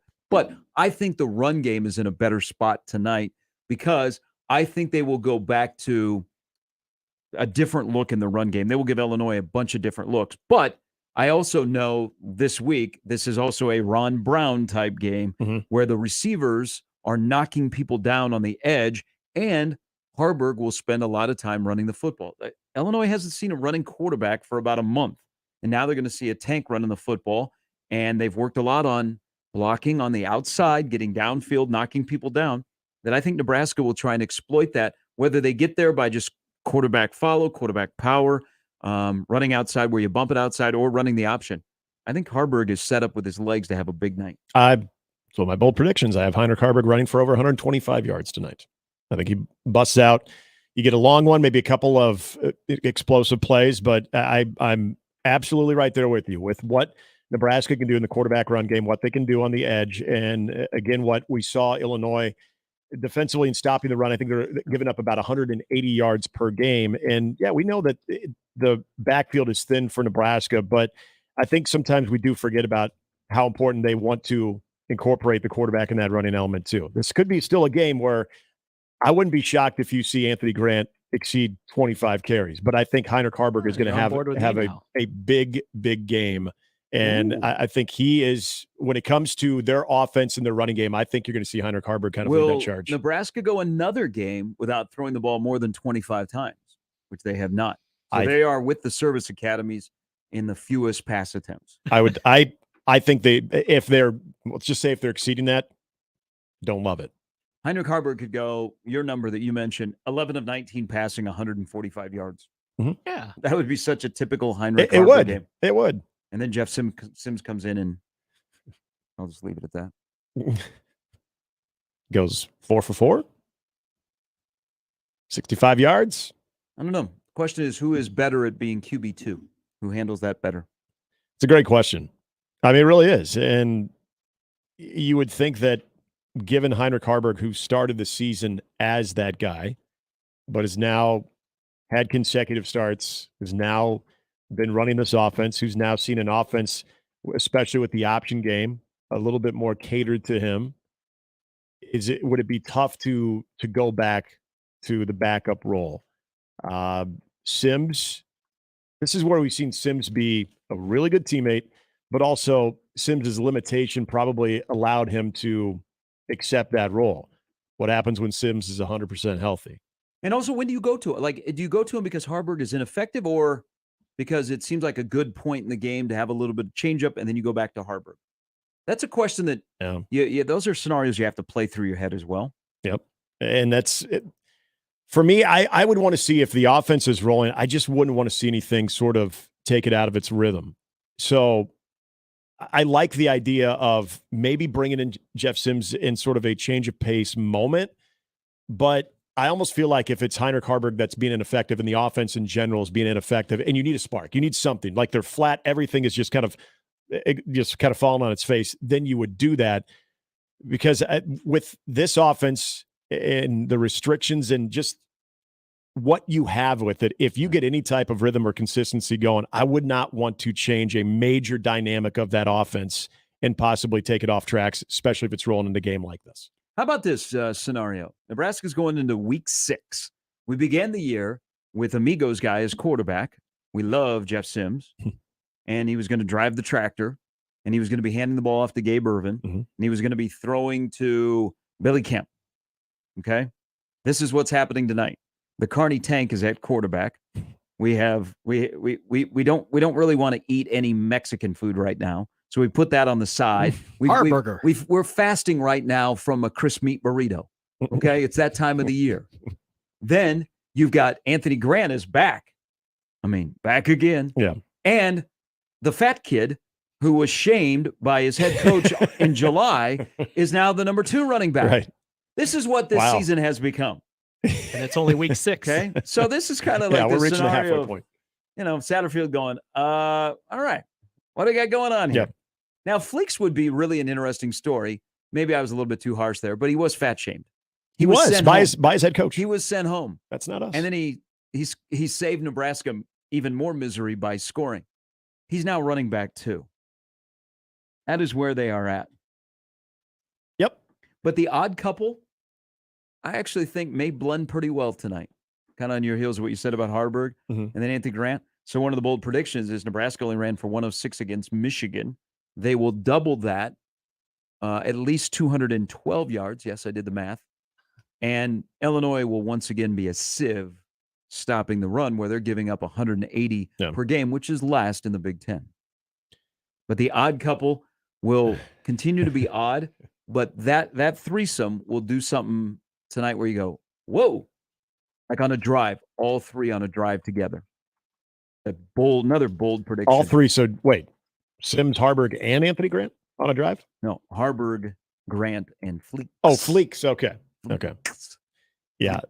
And this is again where, okay, what did you put in to attack Illinois' weaknesses here? Because we've seen, considering a Ron Brown offensive game plan, I like that, because you need to evolve a little bit in the option.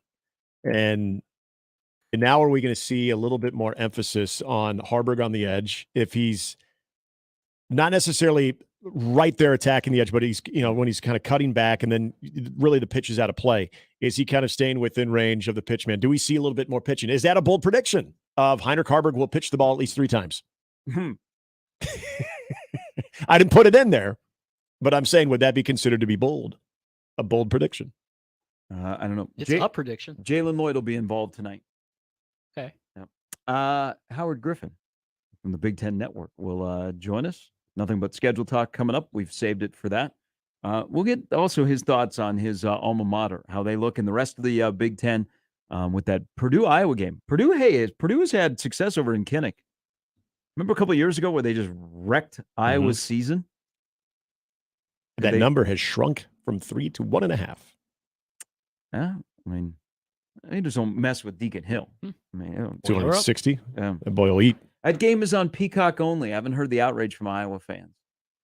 I think they're probably loyal Peacock subscribers. Peacock game, only game for Nebraska. People are going to lose their mind. That's why we'll do live play-by-play for everybody that doesn't want to invest in Peacock. To be a first.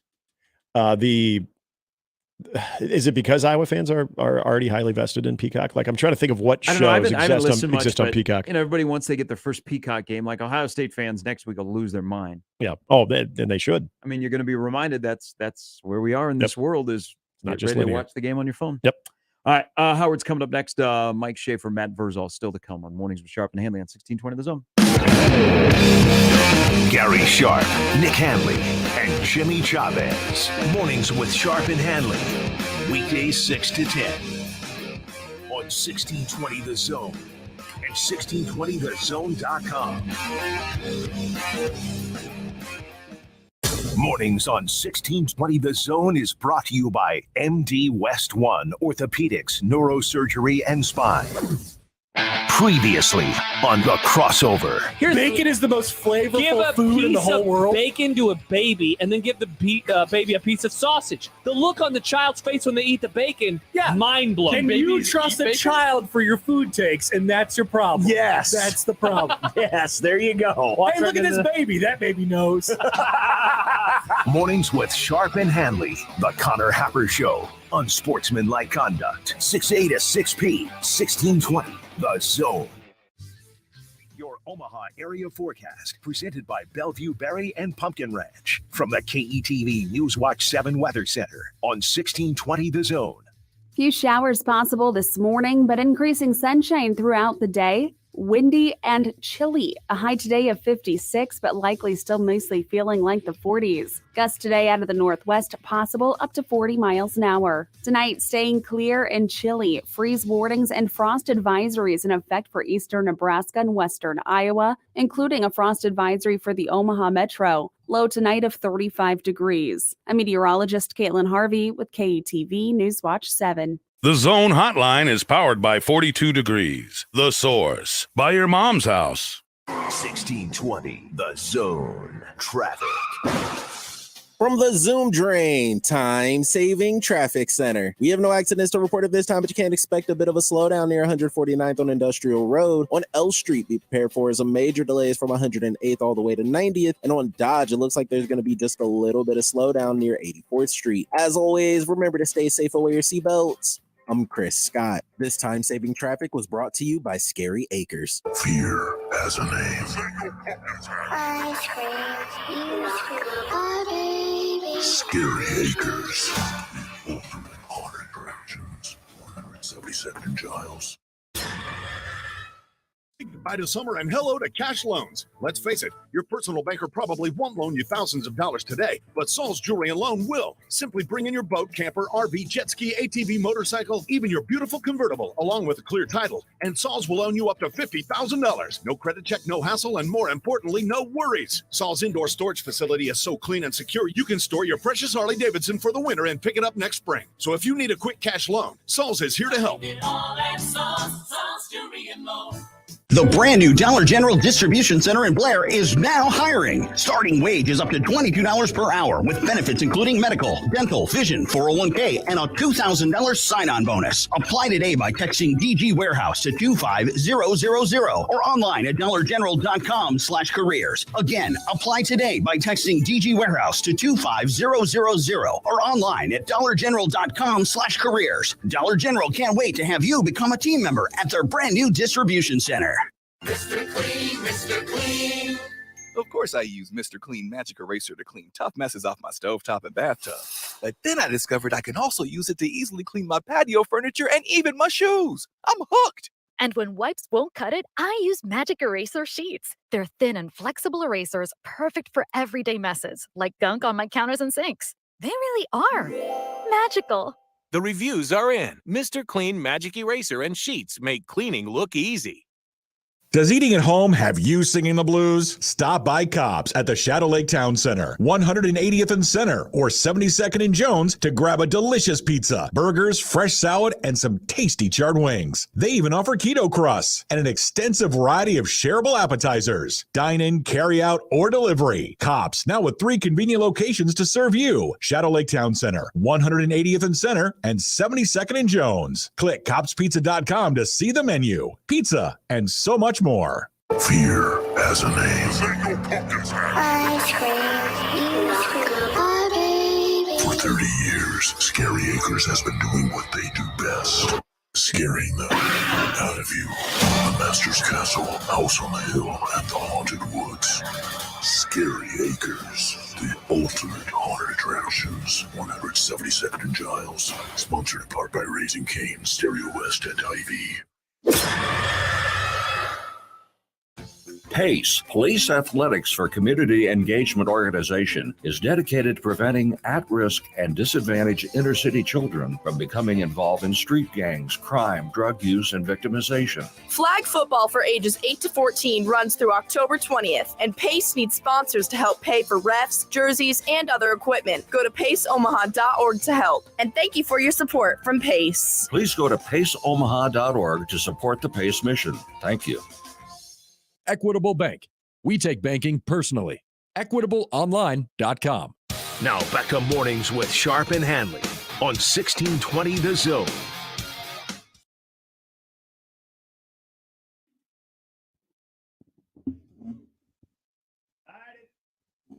All right, it is game night. Nebraska taking on Illinois. Both teams in a must-win type of scenario, or at least a lot of sense of urgency given where the season has been and where the last games for both of these squads turned out. And we are very happy to be joined with a former Illini, and also you see him on the Big Ten Network, one of the great analysts in college football, and that is Howard Griffith joining us. Good morning, Howard. How are you?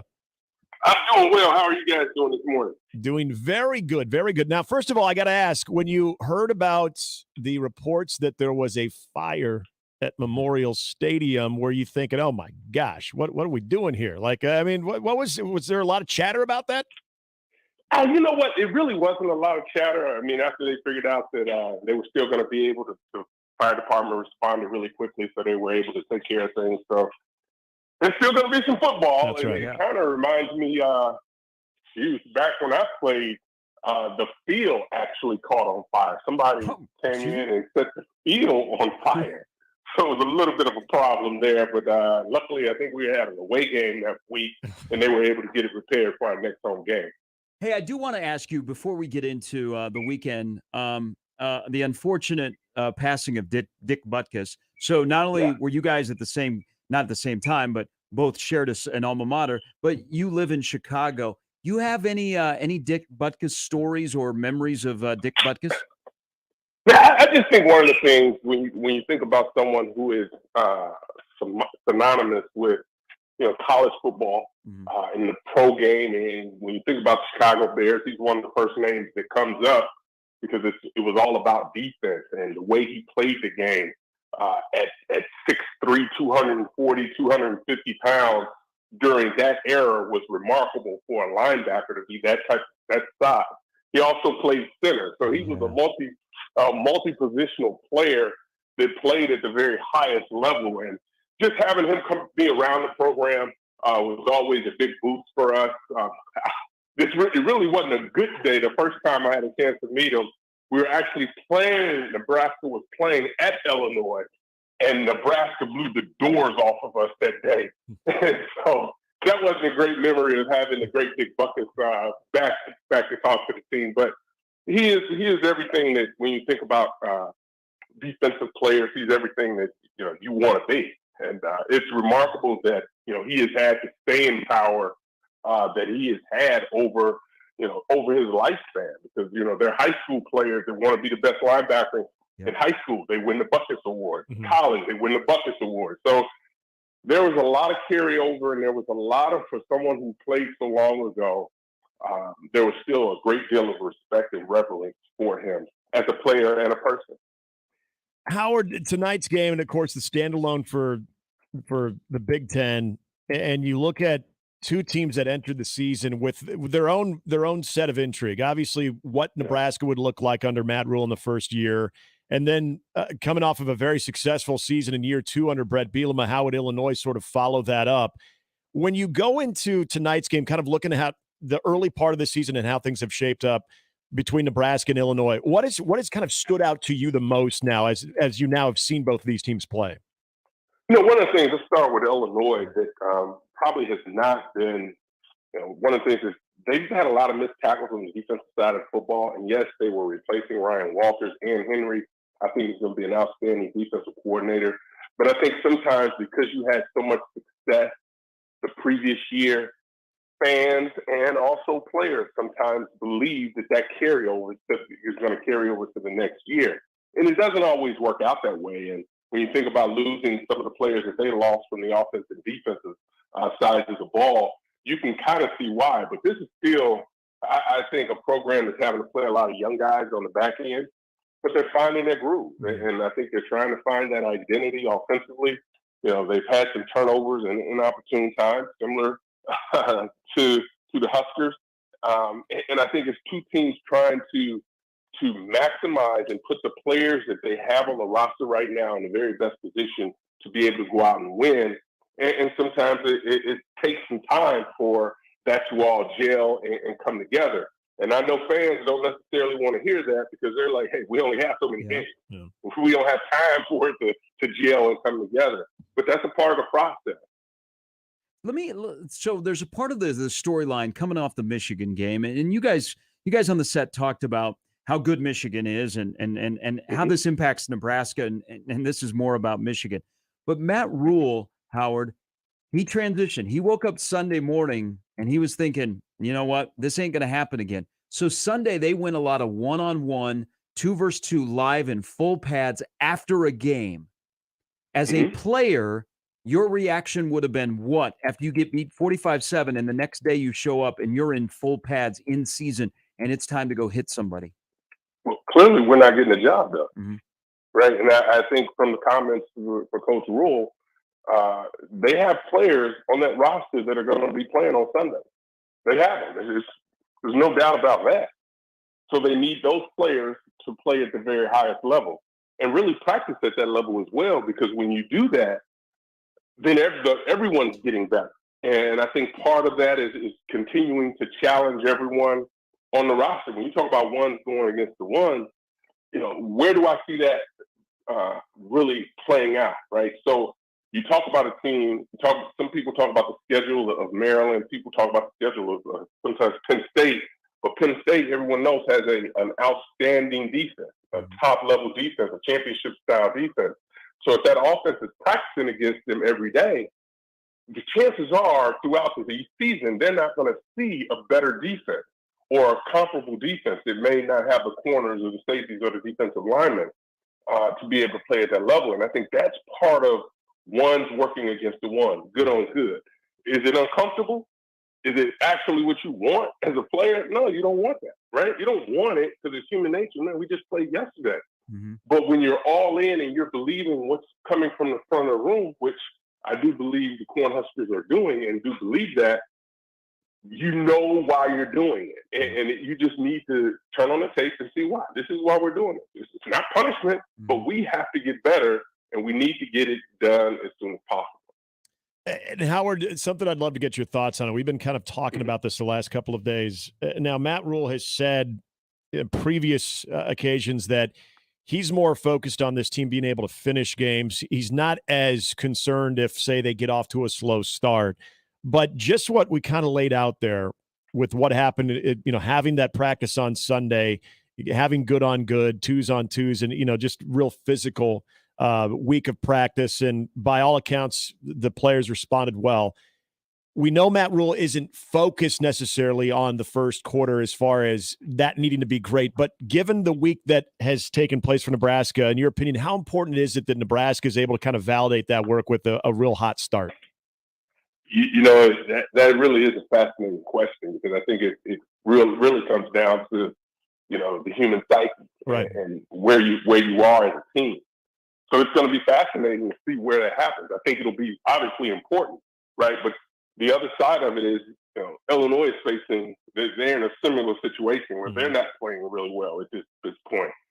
So, they still have to be able to address it. So what I see is, listen, take care of the football. You can run the ball, run it, right? That's what you're going to need to be able to do. You don't want to necessarily throw it all over the field if you don't have to. But if you can run it and limit the penalties and limit the turnovers, then you're doing all the things you need to do to keep yourself in the game in the fourth quarter. So you got to be able to get there first, right? So if you can control the controllables, then you're doing your part.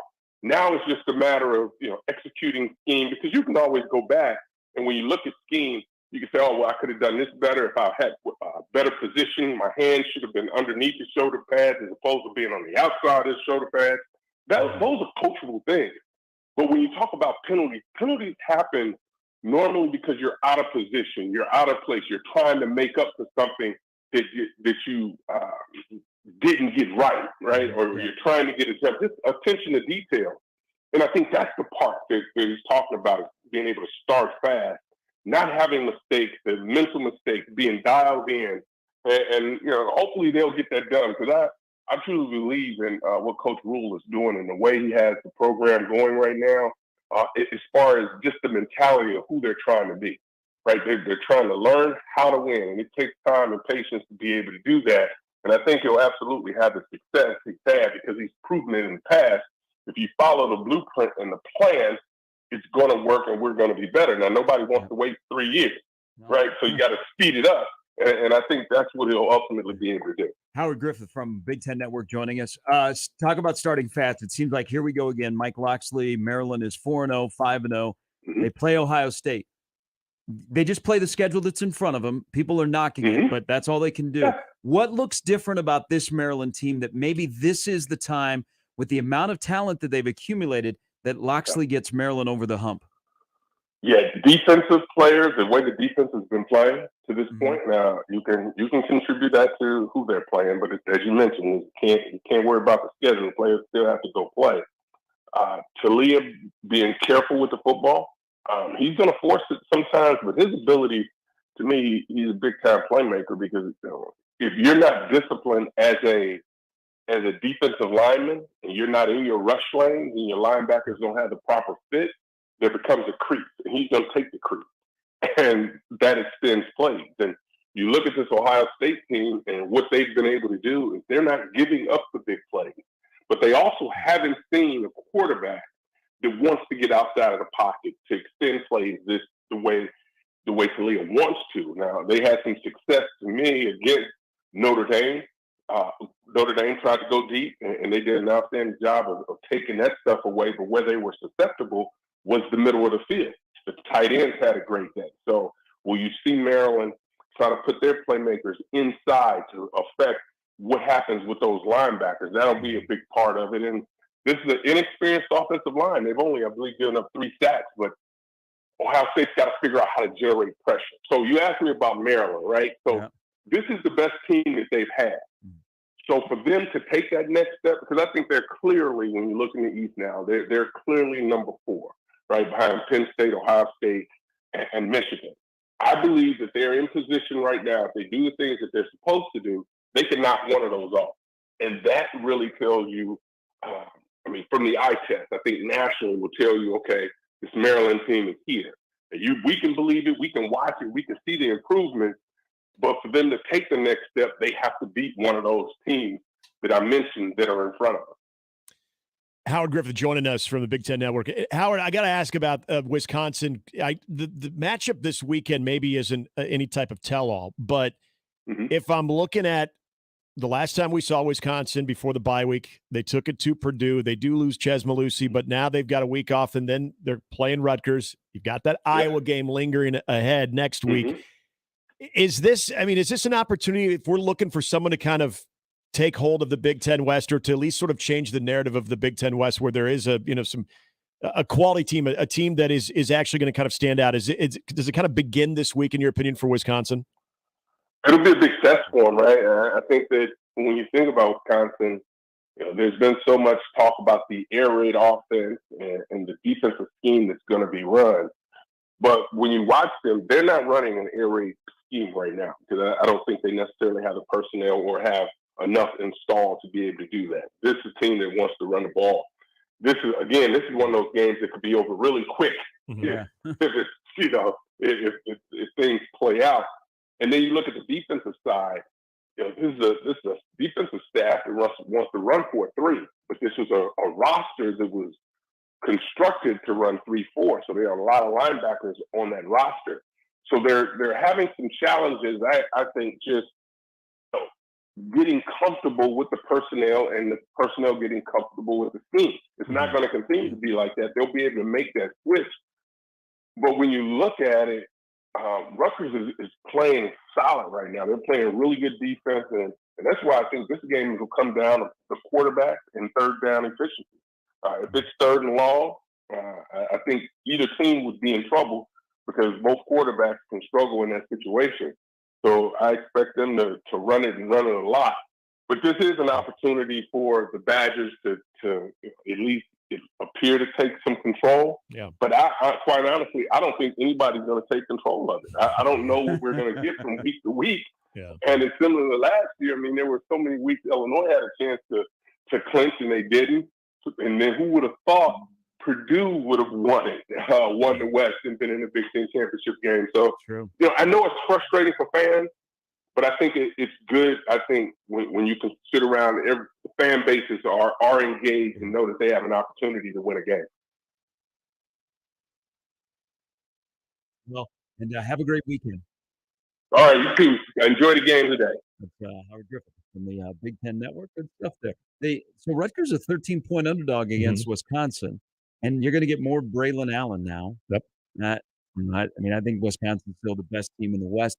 The Purdue-Iowa game is very intriguing because that line, you referenced it earlier, Nick, is 1.5. Iowa's got Hill starting for the first time. They got a bunch of guys banged up. Purdue is, we were spending a lot of time talking about Illinois getting beat last week. Nobody saw 44-19 coming from Purdue. No. And now Ryan Walters, because they've been an interesting team. Hudson Carter's had a good year, and they haven't had that breakthrough victory. They finally got it. First-year head coach for Purdue hasn't won on the road since '97. I don't know. That game is almost a toss-up. Like the West is really weird right now. Of who's going to take hold. Again, we all think it's going to come down to Iowa, Wisconsin when they meet in Madison next week. But Purdue could cause some issues tomorrow. They could really upset and go, okay. Even though they've got a loss on their ledger to Wisconsin. I don't know. The West is upside down. I'm a big fan of what happened yesterday that affects West football because the schedules came out. Yeah, and you can whine, you can bitch, you can say, man, Washington's screwed. They're going to spend a lot of time on the East Coast next year. Do whatever. You know what? If I'm in the West Division, I am so glad that now we have no divisions and these schedules are out. And for some, they're more difficult than they originally had. Yeah. Because what this is going to do is going to pull the Band-Aid off. If you have been living in the mediocre Big Ten West and you've been making a living off of it, time's up. You're going to get exposed. So teams that want to play football now in a non-division league that's going to be difficult, it's go time. But if you have been like, oh, man, we're okay. We're just building our program because we play in the West and no one's going to run away with it. And we don't have Ohio State, Michigan, Penn State. Welcome to the real world. About to get exposed. I love it. It's going to force you to improve your football program right now. Not waiting because, we're okay. You know what? If we win 5 conference games, we might be right in the running. No, the sense of urgency is there. That's why, if for teams in the West, this is one of your last opportunities to try and break through. And it could be for Purdue tomorrow to do it back to back, which would be crazy. And I think about Penn State. For a lot of the people in Happy Valley that would say, if we could only have been in the West, or if we didn't have to be in the East and always have to go through Ohio State and Michigan, where at times Penn State would have success against Michigan and Ohio State, that they are now no longer in that division. In fact, what was interesting about their schedule is you don't have Ohio State, Michigan together on any of their schedules going forward. Now, you also add in USC. You also add in Washington, Oregon that present their own challenges. But as far as we've always had to try to go through Ohio State and Michigan, and that's why we've always kind of been where we are. How do they evolve too? Where's Penn State? I mean, we know that James Franklin's been recruiting at a high level. We know that they've been probably licking their chops of trying to sort of, I guess, if you want to say, bust loose from that division and be a lot more wide open. But okay, Ohio State and Michigan not on your schedule, combined at least, in any of the upcoming ones. So does it actually help Penn State, or are there now more unique challenges with what they have? Yeah. No, you wouldn't. Remember, we're going to go to a 12-team playoff. So the Big Ten is creating marquee matchups, and it's front-loaded. If you look at the 24 schedule, they're going to front-load it. Their TV partners are going to be taken care of. You could be 9-3 playing in the Big Ten and still make the playoff. Yeah. So the loss of divisions, it's been talked about on Sports Talk Radio ad nauseum since this became a thing. Best thing that happened to Nebraska football, because now it's go time. Okay. No excuses. No more hanging around in the West, and we'll just, wait till we tie our shoes, and then we'll get out of, we'll take a step off the stoop and we'll be able to walk. No. If you want to play big boy football, you got to play big boy football now, or you're going to fall further down the rung, and the haves and the have-nots will be quickly separated in this conference. So I'm glad, as a consumer that wants that program to be successful and wants a sense of urgency, the division's going away is the best thing that happened in Nebraska.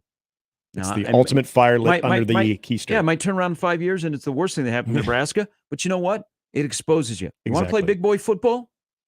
Then play big boy football. And now you're playing big boy football in a conference that I think is going to be really, really good. But I think the schedule was fair. I think as fair as it possibly could be. Yeah, I was kind of looking for more newbies for home games, but you get UCLA in here. I thought, Nebraska doesn't have to play USC twice and Ohio State twice and Michigan and Penn State twice in the same year. So that actually works out pretty well. But I like what the Big Ten did. I thought they got it right with their schedule because they're scheduling to get multiple teams in the playoff and also take care of their TV partners with some marquee matchups. And you know what? If you're one of the better teams in the league, you're not going to bitch. You're going to be like, that's who we are. Yeah. I mean, we're welcome to the new Big Ten. We're USC. We're okay. We'll play Penn State, Ohio State, Michigan. Yeah, and really, and for Nebraska too. I mean, you still have, out of that 5-year span, you still have a lot of those regional matchups more so than what you're going to see. Now, they do get Ohio State 3 times out of 5, but everyone else, okay, Iowa 5 times, then you get Northwestern 3 times, you get Purdue 3 times, you even get Rutgers 3 times. So Wisconsin 3 times as well. So you you play Indiana, which Nebraska has hardly ever played Indiana. Yeah, with Indiana, you get twice. But you knew at the very least you were going to get one team twice in that 5-year period, which is what the Big Ten did with all the scheduling. But again, when I think of some of the regional matchups as well, because we were told that maybe the schedule would look very similar to what it did, not necessarily in 2024 for Nebraska, but when you look at the bigger picture of it, it's still competitive. I mean, it was an eye opener yesterday when you look at those schedules because you're like, damn, that is tough. Okay, that is tough. Okay, that is tough. But then you look at who is in the Big Ten now, and there's really no avoiding it. You know, for every couple of programs that you get on your schedule that might be sort of middling right now, yeah, you're going to get some heavy hitters. But if you look at each year and if you go through whoever schedule you want to go through, I think it's actually pretty evenly distributed. Even for how programs are currently right now. And again, back to your point, this is for the Northwesterns of the world, for the even Purdue's, Nebraska's, for the lower half of the Big Ten as it stands right now. It's up to you at this point, because you now know what this thing is going to look like for years to come, but you also know there's more opportunities to get to a higher level if you are all in on it. Yeah, I mean, I think there's teams that have done it to themselves because they're like, we play in the West. Yeah, you recruit for the West. Next season, there's nowhere to hide. Right. And there will be some programs will be better for it. You watch. They have geared it mentally. Oh, we're just in the West. And you'll be a little bit different. I'm okay with this. I'm a no division guy. All right. Mike Schaefer, Matt Verzal coming up in the last hour. Plus we'll sneak in some more bold predictions. I'm already on record. Nebraska wins tonight. You said 14-10. 23-17. Got a winner? Nebraska. Okay. All right, Nebraska across the board. Yeah. 3 field goals from Alvaro. Godspeed to you if this is like the previous 3 Nebraska-Illinois games. Go out with a bang on it. We're back with more Mornings with Sharp and Handley on 1620 The Zone. More with Gary and Nick after this on 1620 The Zone. Terrors of the night stalk among the trees. In the distance, fear awaits. A shriek, laughter, then silence. It's the season of darkness at the Ranch of Terror and Haunted Hayride. Spend an hour with nothing to protect you but your own screams. Bring your group and witness unspeakable horrors that test every fiber of your nerves. Hayride and House combo $30 or $19 separately. The Ranch of Terror and Haunted Hayride. BellevueBerryFarm.com. Our Cox mobile plans are like a band. The more people you add, the better it sounds. So add more lines to save more. Pay as low as $30 per line when you add 4 or more gig unlimited lines. It's easy. I like the sound of that. Visit cox.com/mobile. 4 lines required for $30 per line. Price max of 5 lines. Prices exclude taxes, device activation, and other fees and charges, which are subject to change. Cox postpaid internet required. Other restrictions apply. Creighton Sports Update. The 2023-2024 Creighton men's and women's basketball schedules have been fully announced. Fans will have 17 opportunities to catch the men's team in action at CHI Health Center Omaha this season and 14 chances to catch the women's team at DJ Sokol Arena. Single game tickets for the men's team and season tickets for the women's team are going quick, so lock in your seats today. Visit gocreighton.com/buy to purchase. 1620 The Zone proudly supports Creighton Athletics. Final weekend. The fall glass sale is here at 42 degrees, and we're up to our glass in inventory. Yep, our glass products are priced up to 90% off, like straws for only $2.99. How about hand pipes starting at $7.99? Water pipes as low as $19.99. Check out all our glass products at 42degrees.com. Then stop by any store in Omaha and now in Lincoln and get up to 90% off all glass and meet our friendly, knowledgeable, and professional staff. By your mom's house. Restrictions apply. Products may contain nicotine. Nicotine is an addictive chemical. Hey everyone, Josh Peterson here with Dr. Lance Kugler of Kugler Vision. You know, it's been 5.5 years since I had my procedure done at Kugler Vision. I remember going in for the eye analysis and finding out, hey, there's something other than LASIK. That seems to be such a misnomer with so many people, but that's not always the case because there are actually 7 forms of modern vision correction. Sure, yeah, and obviously LASIK is a huge part of what we do, but as technology improves over the years, over the decades, we continue to add different technologies that become better options for people depending on what they need. Yeah, and one of the things that I found absolutely incredible was the eye analysis process. You want to know as much about anyone's eyes as you can because that's how you figure out which of those procedures are going to qualify for. Yeah, our eye analysis process is the most thorough evaluation of your eye that you can possibly have. We all have the same goal. We want you to see as well as you possibly can. Schedule an eye analysis today. You can visit their website, kuglervision.com. It's the Genesis Health Club's anniversary celebration sale. We're celebrating 37 years of fitness by you joining for just 37 cents and get the rest of the year for free. Hi, I'm Rodney Stephen with Genesis Health Clubs, and we're celebrating our 37th anniversary. Every day, Genesis members celebrate their health and fitness by feeling great and loving life. The better your health is, the more you enjoy each and every day. Regular exercise is the #1 ingredient to a healthy and more prosperous life. Join Genesis Health Clubs today for our 37th anniversary and join for just 37 cents and get the rest of the year for free. With a 37-cent enrollment fee and a savings that make the rest of the year for free, it's easy to get going and start celebrating today. Join today at GenesisHealthClubs.com. This time next year could be your 1-year anniversary of a happier, healthier, more confident, and more energetic version of yourself. Genesis Health Club will help you every step of the way. Join Genesis today for just 37 cents and get the rest of the year for free. Now that's something to celebrate. And we're back. Mornings with Sharp and Handley. Here's Gary, Nick, and Jimmy on 1620 The Zone.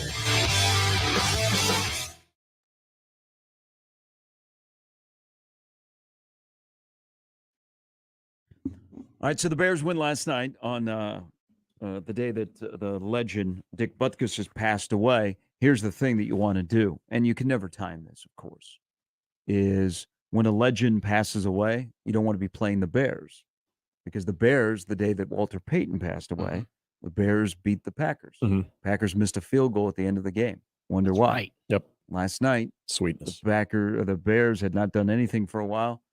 51 says goodbye to the football field of life yesterday, and the Bears go out and they trash Washington And as a tribute to the feisty, fiery Dick Butkus. And if you are one that believes in sports and higher powers, that defense came into last night's game only getting 2 sacks. No? They had 4 sacks in that game. And there's a hell of a conversation upstairs between Gale Sayers, Walter Payton, and Dick Butkus. God. And my favorite Chicago Bear of all time, sweetness. And Dick Butkus, again, not having a chance to watch him play in person, but knowing of the legend of Dick Butkus. And again, at least having a chance to see him interact and in other events and other things, Chicago related. You at least got a chance to kind of know a little bit of the personality guy that as I mentioned earlier, met. But you think of some of the greats that have wore the Chicago Bears uniform, and one of the most, and not even the Bears uniform, but to play that side of the football, to roam that side of the football, to have that reputation that he had, and for a guy that forever will say he didn't play dirty, he just when you do something different, when you do something different than other people at a different level or different ability, people might perceive it as dirty, but that's just the way that he played. Not dirty, but just violent. Very violent. But he always said, anytime he was asked if he was a dirty player, nope, between the lines, he played it as hard and as aggressive as he could. If you want to call that dirty, so be it, but not dirty in my book. He was great in Gremlins, too. That's all I know. Nice. Nice. I mean, here was a guy that liked to hit people for a living. That's a pretty good life. Mm-hmm. That's a pretty good life. Passing away at the age of 80. People, and we focus on his football career. I think we should probably focus on some of his commercials as well. It's great in My Two Dads. Roughness. Hey, didn't he have a Preparation H commercial? He might Pretty have. sure he did. His second act was, he was a longtime member of the Screen Actors Guild. Mm-hmm. My Two Dads. You're right. You said My Two Dads, but hey, you would see him in a lot of cameos. He was in Any Given Sunday as a coach. So he also made his debut. His acting debut was in Brian's Song. Oh yeah. And if you don't cry in that movie, there's something wrong with you. And also he was in a comedy that I think is Josh Hodson's. One of his top comedies was Teddy Bear's Picnic. I've never seen that. That's what I thought I've seen. I can honestly say I've never seen that one. Also, what was more impressive, the collection of players in the Miller Lite commercials or Necessary Roughness? Yeah, so we were talking about the Necessary Roughness Earl one. Campbell, Jim Kelly, Jerry Rice. Herschel was in there. Tony Ronnie Dorsett, Lott. Ed Too Tall Jones. Too was Tall in it. Jones was in Yeah. there. Who was the? Oh gosh, who was the defense? Who's the guy who said he's in for computer fraud? Oh, Ted Hendricks. I believe. Okay, yeah, there you go. Yeah, computer fraud. I feel too good. I mean, he's swallowed not a that finger. bad because then Danny you go White, to, I think then Danny you go White to was in Any it, too. Given Sunday when he played a coach. Yeah, he was a So coach you in had Pacino, you had Quaid, Cameron Diaz, LL Cool J. Warren Yes. Moon was a coach in that movie. Then you also have Jamie Foxx, you remember the great scene in the locker room of Pacino on Any Given Sunday. Mhm. And Butkus is in that locker room. You had Jim Brown and Lawrence Taylor there as well. Well, Butkus on the sideline said something that we probably would have him canceled today too. Though, just saying. But hey, 1999 was a that's how they different time. talked in football. That's how they talked in football. But yeah, the Necessary Roughness crew.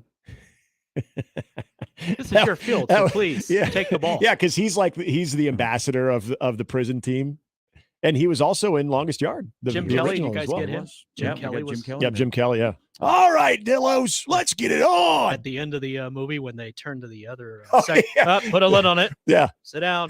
The Texas Colts. Mike Shaver's coming up next. Joe writes in the Equitable Bank inbox. Gary, was your reference about NU going after it tonight?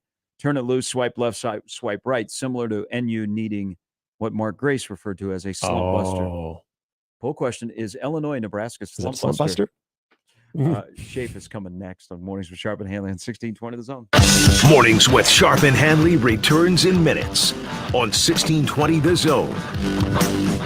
Live from the Host Coffee Studio, this is 1620 The Zone. 1620 The Zone. Traffic. From the Zoom Drain Time-Saving Traffic Center. We have one accident to report at the intersection of 144th and Q, so please be cautious if you're in that area. Along Dodge, be prepared for a bit of a delay from 80th all the way to 72nd. And along Center, be prepared for some slowdowns from 192nd all the way to 168th. As always, remember to stay safe and wear your seatbelts. I'm Chris Scott. This time-saving traffic was brought to you by Scary Acres. Fear has a name. Scary Acres, the ultimate haunted attractions. 172nd and Giles.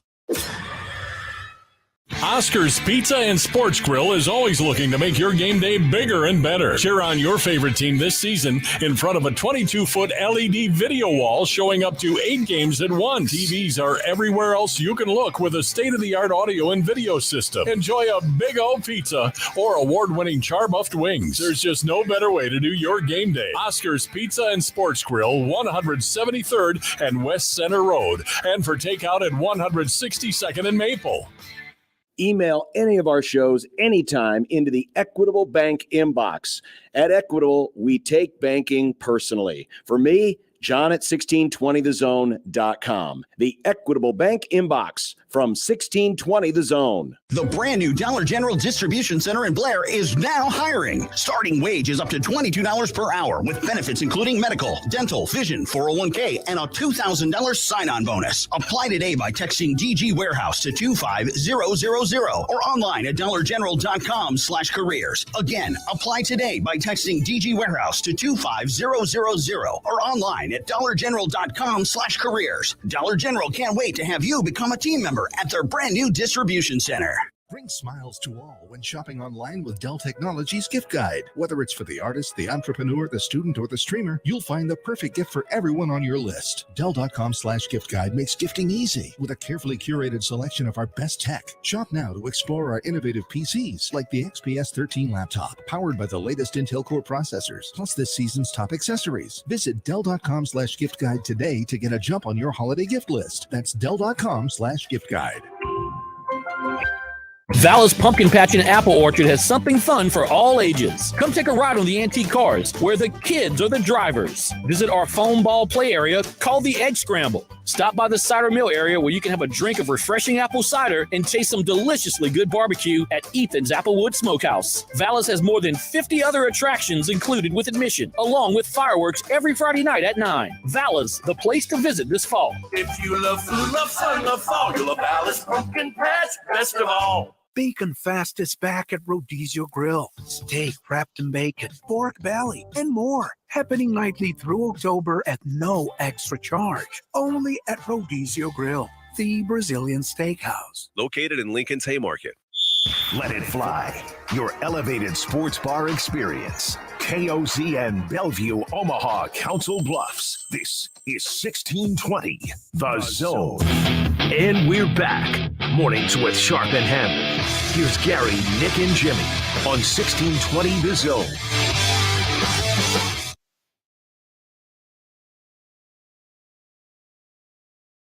It's Mike Schaefer time. We've made it to Friday. Just listening out loud, Schaefer battling with people on Twitter during the game on Saturday. I didn't know if he'd make it to this Friday, but he has. He joins us now from Husker 24/7. Good morning. Yeah, I almost went up and been injured, a couple fingers from how hard I was hitting the keystrokes on Saturday. People on Twitter over what I felt to be a pretty innocuous, thought, but apparently that's not ever true with Nebraska football, and I don't know why I would have thought it'd be true of quarterback. But hey, here we are. Yeah, I didn't need to know what your conversation was. Just overhearing 6 people down from where you were sitting, what you said, I was like, oh, he's on Twitter or the message board at 24/7, just going back and forth with Husker fans. Yeah, that's pretty much my Saturday most of the time. Anyways, I adopted a policy this year that's largely worked for me, where I try to have like less than 7 tweets a game for the most part. Okay. Like around 1.5 a quarter. And for the most part, it's pretty good. I feel like for an away game, it's going to get challenged again. It's a little easier to do at home. I got responsibilities, all of that. I still do for away games too, but it's, sometimes you just don't need to invite the response. You can just avoid it. You know what you're going to get. And I'm bad at just, turning the other way sometimes. Yeah. Hey, you got to see Larry Martin's crew last night with Omaha North and Fremont. They've got 2 future Huskers, and they've got a dude who's only a sophomore at wide receiver. They've got a quarterback that's got multiple Power 5 offers. What were your impressions last night of what you saw? I mean, they just have athletes all over the field, and Fremont was completely outmatched, and you could tell early in that game. At one point, Fremont had run more offensive plays with no first downs than Omaha North had run with 5 touchdowns. So take that as you will, but they just are. They're very talented, pretty much all over the field. They have. You think Tyson Terry, right? You're like, oh man, he probably plays both ways. He's a wrestler. He's probably an outstanding lineman on offense. They don't even need him as an offensive lineman. They have big guys up front. They're able to move people out. I mean, they still have to clean some things up, but they are going to be a dangerous team in the playoffs. I mean, it wouldn't surprise me, depending on what kind of draw they get, if they're a team that we would expect Westside to end up playing, that kind of thing. So they have a lot of talent. You had told me this. Bruns had told me this because he had seen him earlier this year. I watched him last year and was just impressed by how physical he looked as a freshman. Champ Davis we are going to be talking a lot about Champ Davis, I think, for the next 2 years of his high school career. Probably not going to talk about him as much right now, but he's absolutely electric. He had a punt return where I think he juked 5 guys. He's the fastest player on the field, or it feels like he's the fastest player on the field. He completely overshadowed the 2 guys that are committed to Nebraska, and it's not like they didn't have a good game. I mean, Tyson Terry forced 3 intentional groundings and was unblockable. Wow. Donovan Jones had an interception. He almost had a touchdown on a reverse that was called back on a holding. He came up. I had like an instant flash of just seeing him coming up in run support for Nebraska in the way that their safeties do, and he looks scary. Like he's gotten bigger. I feel like since I saw him he's kind of in that weird like almost linebacker, almost safety build, and so I'm excited to kind of see that. Like I kind of feel like he's Omaha North Caleb Benning a little bit. Like he's just one of those steady guys that he's going to make plays, and they need guys that can do that at Nebraska. And so he went from someone that I was always kind of intrigued by what they must have saw at camp that night, because I didn't get to see all of him that day, and I watched him at a 7-on-7. But getting to see him in a game, like you see it, he physically looks the part. He commands attention on both sides of the ball. He plays everywhere. He's all over the field.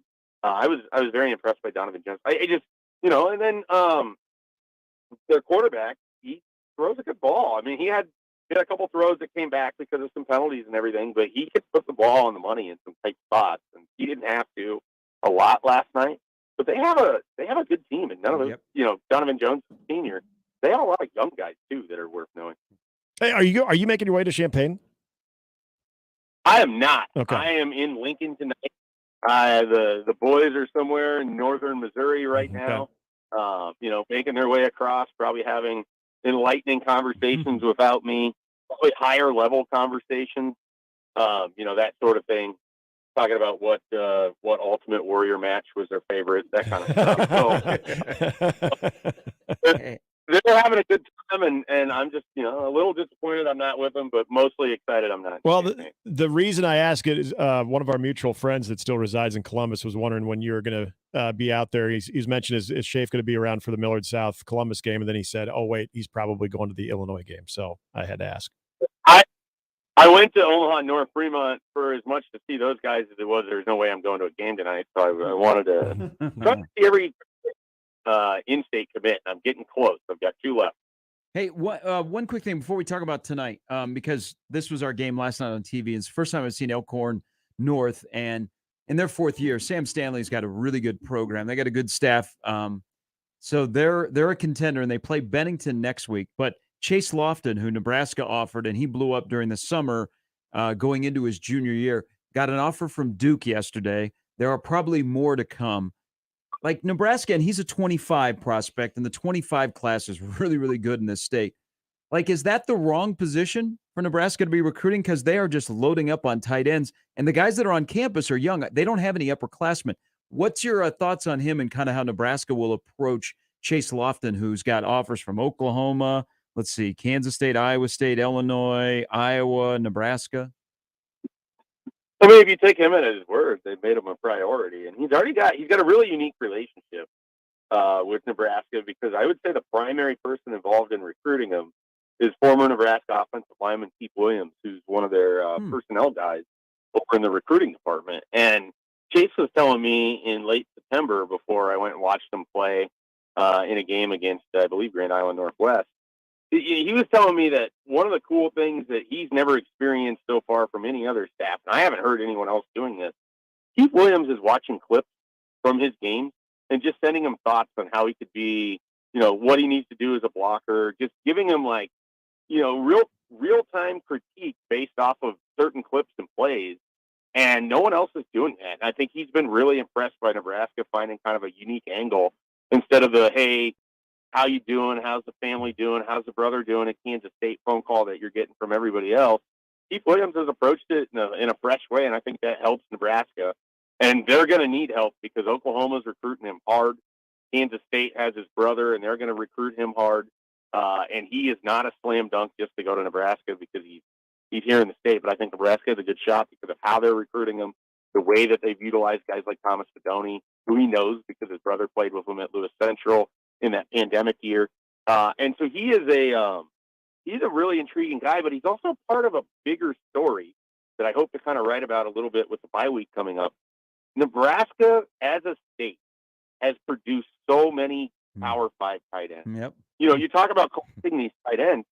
part of it is, and you look at this year as a great example, Carter Nelson, Michael Burt, Tanner Hollinger, you have 3 Big Ten tight ends. Eric Ingwerson, 4 Big Ten tight ends right here in Nebraska in one class. And if you go back every year to Noah Fant, there is a FBS tight end in the class. It's just remarkable. The body size, there's a lot of the 6'3", 6'4". When I was in high school, that was your power forward in the Class A school, especially at Columbus. And you have a lot of those bodies. And they have found ways, football has found ways to utilize those guys that are maybe a little bit short to be a tackle and maybe a little more athletic, and they're not going to put 300 pounds on their body. How do you utilize them? Well, you can have these blocking tight ends. You can have these freak athletes that are able to move at 245 and can run and can stress safeties and are 6'6" and can jump. Like this is where football has gone, and Nebraska as a state is positioned pretty well to have a good tight end room moving forward. And they now have a staff, and they did before. I mean, Scott Frost really liked tight ends too. They have a staff that really wants to collect different types of them, and utilize them differently. And we saw that was one of Marcus Satterfield's strengths at the end with South Carolina, was a way that he could utilize all those different tight ends. And I think it's really good for Nebraska that one of the things this state has been able to produce with consistency is that position. Now, can some of those guys become more A.J. Rollins-esque defensive ends? Probably. And so that's something else that I think we're going to see. It's just the body type. There's so much of that, and I think we're just going to continue to see it. Shafe, as far as the game tonight, I know we're all kind of curious on how this thing starts out. The week of practice Nebraska's had, how pissed off this group looks, we'll see. But what are you sort of keying in on? Like, what to you is sort of the difference in this game? Well, I think to me the biggest things, Luke Altmaier's ability to run the football. Nebraska hasn't faced an offense yet that's really emphasized the quarterback run game. J.J. McCarthy could have done that for Michigan. I think they would have had some success, but they didn't need to because everything else was working. The teams have been able to scramble on third down and pick up stuff against Nebraska, but they haven't highlighted the quarterback run game. Is that something we see this week, especially with 2 starters, Luke Reimer, Deshaun Singleton out, 2 of your better run defenders, 2 guys that could be in the box, that run with quarterbacks, that could spy if you needed it. So I'm curious if Illinois attempts to attack Nebraska that way because other teams haven't. And so that's a big thing for me. You mentioned like how this game sort of starts. I think Matt Rule has aggressively talked through the media to his team this week, insinuating that he demands that they show up hard, because I think he senses an Illinois team that is teetering right now. And if Nebraska can throw a really tough first punch, if Nebraska can hit them in the face right away, you might get an Illinois team that just quit. Like, I don't know. I think, and this is true of a lot of their schedule the rest of the way, a lot of teams that are in weird spots that, if it starts bad for them, they might just shut down. And Nebraska's that team for a lot of other teams too. Yeah. They have been in the past. And so I think that's a big part of Matt Rule wanting them to start fast. Hit them in the face, see how they respond. If they start to shut down, you bury them. And I think that's how Nebraska wants to play tonight. Is this a game for a freshman wide receiver to break out, or are we still going to wait? I am on Jalen Lloyd watch. I mean, I feel like there's some different ways that you can try to get him the ball. He obviously played a little bit at the end of that Michigan game. We've heard a lot about Jaden Goss in the past, and it could be an opportunity for him to kind of emerge after an injury that set him back earlier this summer. And so, those 2 guys are certainly some of the younger wide receivers that I think maybe have the opportunity to kind of perform. Obviously, we all want to see Malachi Coleman. I don't know that I'm expecting much there, but just because Jalen Lloyd we've seen, previously, and I've heard some good things about where Jaden Goss is at, and I know that the previous staff really liked him a lot. This staff felt strongly about his ability to do things with the ball in his hands, and they need dynamicism. Can't even talk on this offense. They need it to come somewhere. So it is it's a situation where I think they need some of these freshman wide receivers to help out. Final one, and sticking with the freshman, this would be the point because you and I have a love affair with his game. Something or nothing that Riley Van Poppel played as much as he did against Michigan. I think it's huge. I think, I've wrote about this when Matt Rule was hired. If you go look at some of these early seasons at Baylor, at Temple, he plays young guys that ultimately become huge pieces of his best defenses. And I don't know that Riley Van Poppel is going to be the next James Husker Lynch. And you got to say James Husker Lynch. That's his middle name. Nebraska never offered him. Not a great look for John Perella, but that's besides the point. It's a scenario where you've got Riley Van Poppel, who I really like. I always felt like he wasn't going to redshirt because he had a physical body that he could play early. He was going to come in with the right mentality. I think he's a great kid on top of everything else. You put him in that Michigan game when Nash Huntmacher goes out and he's playing with Sua Lefotu, another freshman who I like a lot on that defensive line. They're going to have a good defensive line in the future. You're getting those guys critical experience for them in a game that otherwise feels throwaway to everyone else. And that's a great thing about this staff that maybe we weren't seeing enough previously because there was so much internal pressure of everything has to be good all the time. This staff knows that when things aren't good, they can still get value out of it. And getting those freshmen in against Michigan's offensive line, getting them in the run of play against the best team on their schedule is going to help them. And I think we're going to see, as this season goes on, depth is going to be created for future years because they're going to play some of these young guys. And it's like, all right, let's see what you can do. You were a stud in high school. It's not high school anymore. Go play for 6 snaps against Michigan's offensive line and get back to it. How did it go? What did you learn? Where did you get better? And that's how you build as a program. I don't want to hear about the transfer portal. I don't want to hear about how Nebraska has to go get some stud that's in the portal. Good luck. Everybody's going to want them. They have to win with internal development. And that stuff happens on Saturdays when no one's watching. And that's what we saw on Saturday against Michigan. They played some young guys in that game who are going to be better for it. Nebraska's program is going to be better. Yep. Chafe, enjoy tonight's game. We'll look for your coverage on 24/7 along with Mike and BC. And we'll talk to you next week. All right, guys. Have a good one. Mike Schaefer, Husker 24/7. Good sign. So 6 freshmen they recruited in the defensive line. 4 have played.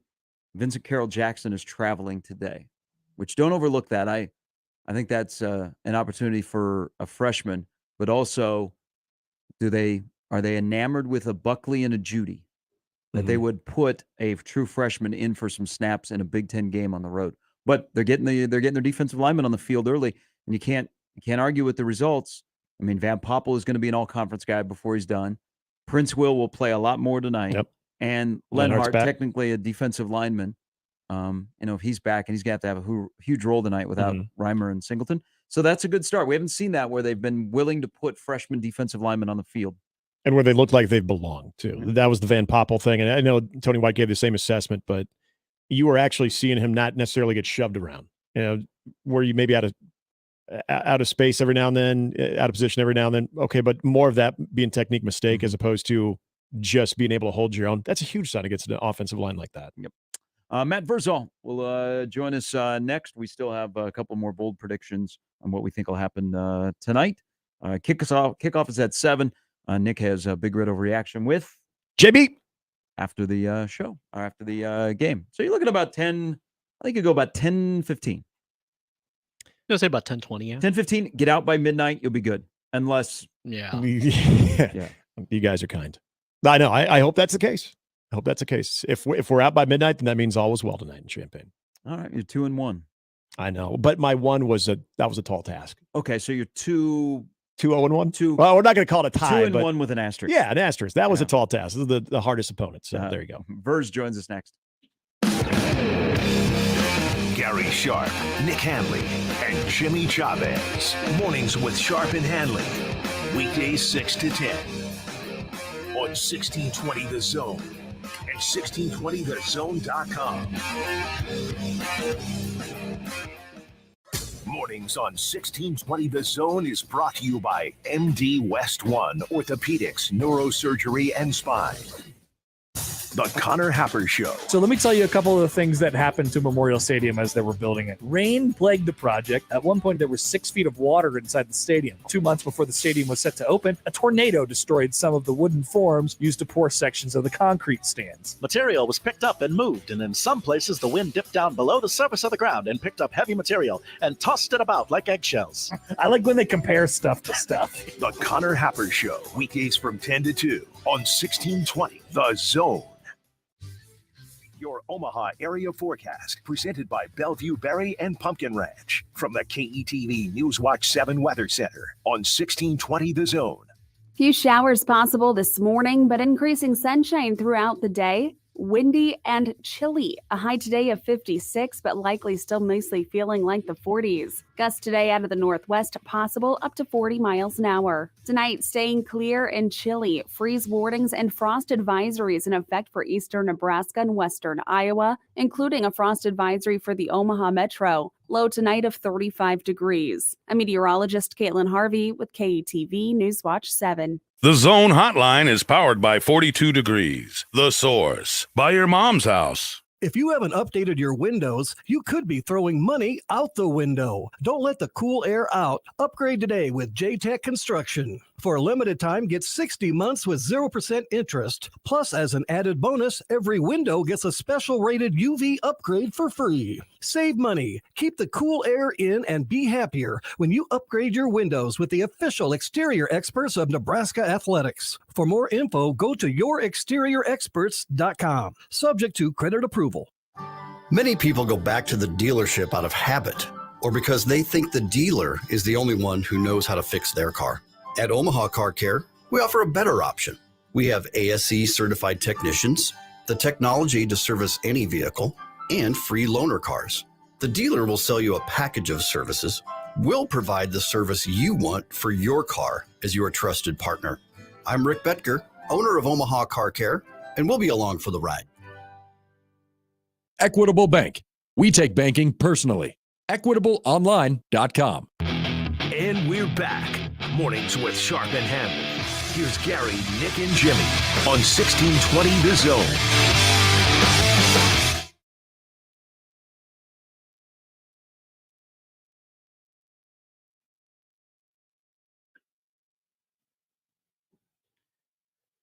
Time on a Friday to talk to Matt Vrzal. Of course, you can catch the Husker Hangover on YouTube. Always good reaction from a football guy who knows it. Verz, good morning. How are you, man?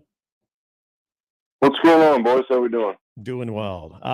So your tone on Sunday morning, and was it matching the tone of the head coach who wanted to go full pads on Sunday as well after the Michigan game?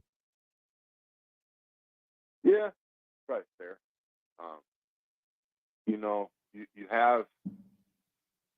You have a finite opportunity to play kids games for, and let's just call it what it is now in college football, as a job. You don't get to do it forever, right? Mm-hmm.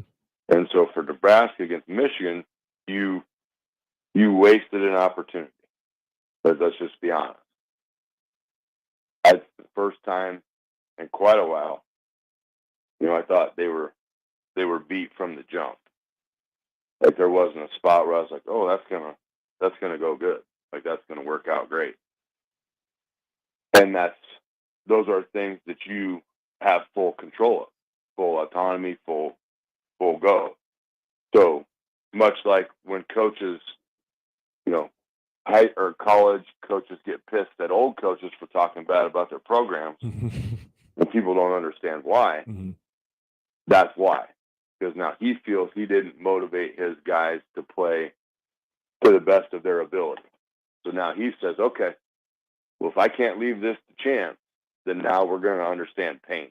We're going to understand physical. We won't do this again. So that's why it's to miss a chance to compete is hard. It's gut-wrenching at times. And, having been in coaching at the high school level, one of my favorite kids now was a kid that I really was just pissed off at all the time in high school. But it finally dawned on him. He told me one day, he said, "Hey, Coach," he said, "I apologize." He said, "You tried every trick in the book to get me to go give a max effort because I could have been really good. But I was too worried about being a pain in the ass to do it." I was like, "Yeah." I was like, "You're a kid. I get it. But it's just as long as you realize it, that you can't pass up these opportunities. They don't come around all the time. It's a gift to get to play and to not go out and then achieve and succeed in that, then, that's on you. That's a tough way to live." Hey, I'm glad Barrett came to his senses because I think Liebentreat's going to be a nice little player at Nebraska. Yeah, he'll be all right. He's got to get his elbow to stop going the wrong way. Yeah. So you know a little bit about that. I think the Is that athletic public director. knowledge? Should I not have said that? Well, no, because I mean, you got an athletic director that kind of had an elbow injury that he tried to play through, and I think he's kind of said, "Hey, Barrett, take your time, man. You're too important. Don't let this impact you for more than just a little bit, like it lingers for a year or two." But he's missed. I mean, it's pretty clear that he's doing his job. That when he's not out there, they don't have that. They don't have the blocking. They don't have somebody that's busting face masks at that position. Yeah. I understand your joke now. I just kind of glossed past it. It wasn't even him. That was, man, the good part about that kid, you never had to worry about him. Let me ask you. We got one. Shoot, tonight I got a kid. Hey, number 67 for Ralston. Okay. Just, if you get to see some video later, just watch him. This kid, he plays the way you should play. And I will tell him that tonight in the handshake line. He plays the game hard. It's fun to watch. All right. We have Ralston next week on TV, so I will be looking out for him. Do you? Okay, yes. Great. Hey, so back to what happened on Sunday. There's another thing that's coming out that Rule told everybody that was on the scout team to turn it up a notch. It's good to go full speed. I don't care. Don't tiptoe through things just to give a good look. Go and play football. That's a curious thing that not only for the current team, but also appears to me to set a precedent down the road for those kids that right now are working on the scout team. Yep. And, that one, I probably wasn't as huge of a fan hearing that, because that should have been the onus day one. And I guess to wrap it all full circle, like Shark, who coaches at Ralston, was our ringleader when we were scout team. Mm-hmm. Oh yeah. He was our guy. Sharky was. And so it's like, hey, we don't have the luxury to not get better today. And that's the tougher sell, right? Because that kid thinks he's just there to look at a card, run 4 or 5 steps, and then go. And you really have to reiterate to him, hey, you get to shut your brain off. You have to think about absolutely nothing. And you just get to go try to beat the living bejesus out of that kid. You may not do it, because right now they're bigger, they're faster, they're stronger. But if you do, sky's the limit for you, right? So that I thought that was already covered in the lecture series, but must not have been. But yeah, any coach anywhere will tell you we are successful because our scout team presses us every day. That's, you want the secret sauce, you want to be great, get it. Get a scout team that feels that they are more important than the varsity, and you will be great very fast. Vers, you probably were asked this a bunch on Saturday and maybe even in the past. When you see a team line up on 4th and 1, you're trying to make a statement, you're trying to get it, you go out of the gun, it doesn't go well. Obviously, there's a lot of elements. There's a quarterback decision where he decides to go, but there's a blocking as well. Are you strictly, if you're going to do that, under center, or do you see value out of the shotgun? I see less than no value out of shotgun. Okay. But I see negative infinity value out of the shotgun. unless you have Tim Tebow and you're going to run some jump pass. Or you tell Fedoni to go, get as close to the goalpost as you can. We're going to try to throw it through the upright, and you jump up and catch it. Like that's the only inkling of a reason I would be in shotgun on 4th down. Or if I had, A-Rod back there at quarterback, I knew we could carve.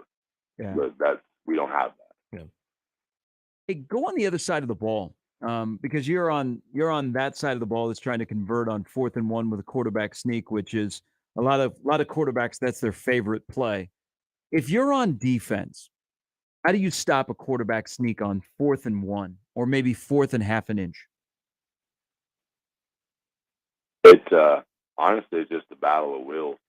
And now the fact that running backs can push, probably a little better for the offense because the defense will commit.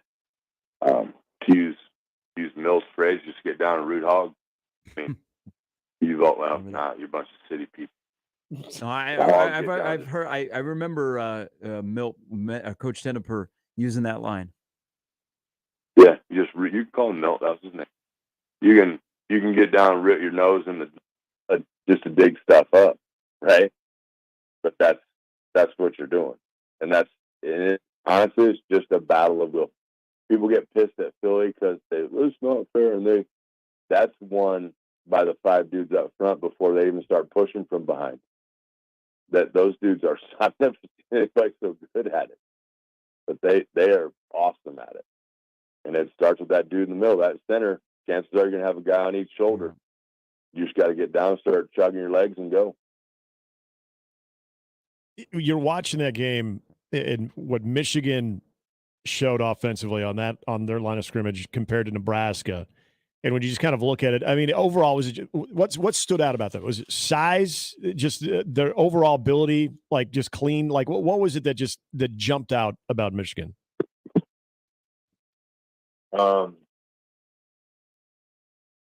The distance that we have, not necessarily in size or strength, but just athleticism.